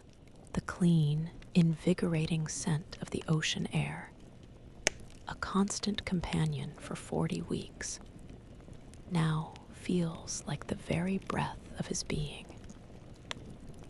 He feels the damp, firm sand under his calloused feet, a connection to the ancient earth as profound as any he's ever known. The rhythmic roar of the waves, a ceaseless pulse, is no longer just the sound of the sea, but the heartbeat of his fully transformed life. This week, the final week, he stands on the headland overlooking the vast ocean, a peaceful, knowing gaze fixed on the shimmering horizon. 40 weeks have passed, an eternity and a blink. He is no longer a young marine biologist from 2024. He is a man of 10,000 BCE, his identity forged in the crucible of survival, his spirit woven into the fabric of this prehistoric coastal tribe. He looks at his hands, strong and scarred, adept at carving bone, weaving nets, throwing a spear. He runs them over the rough hide of his clothing, feeling its familiar weight. His mind, once filled with abstract theories, now holds an intuitive, embodied understanding of this world. The changing tides, the whispers of the wind, the subtle signs of life and danger. His knowledge of the ocean, once scientific, is now primal, spiritual, a deep, knowing connection to its depths. He hears the sounds of the tribe below, the laughter of children, the murmurs of women gathering food, the distant calls of hunters. This is his family, chosen and earned through shared struggle, sacrifice, and unwavering loyalty. He sees the younger generation, thriving and confident, practicing the sustainable fishing methods he introduced, their future secured by a blend of his modern foresight and their ancient wisdom. His impact is undeniable, woven into the very pattern of their existence. The ghosts of his past life, the memories of a different time, are now faint, ethereal flickers, almost ungraspable. They hold no power over him anymore. He is fully present, fully integrated, entirely of this place and this time. He has found a purpose more profound than he could have ever imagined in his original life, a destiny carved out of chaos and commitment. He is a guardian of this pristine world, a protector of its people, a living testament to adaptation and love. As the week ends and the sun begins its slow descent, painting the sky in fiery hues.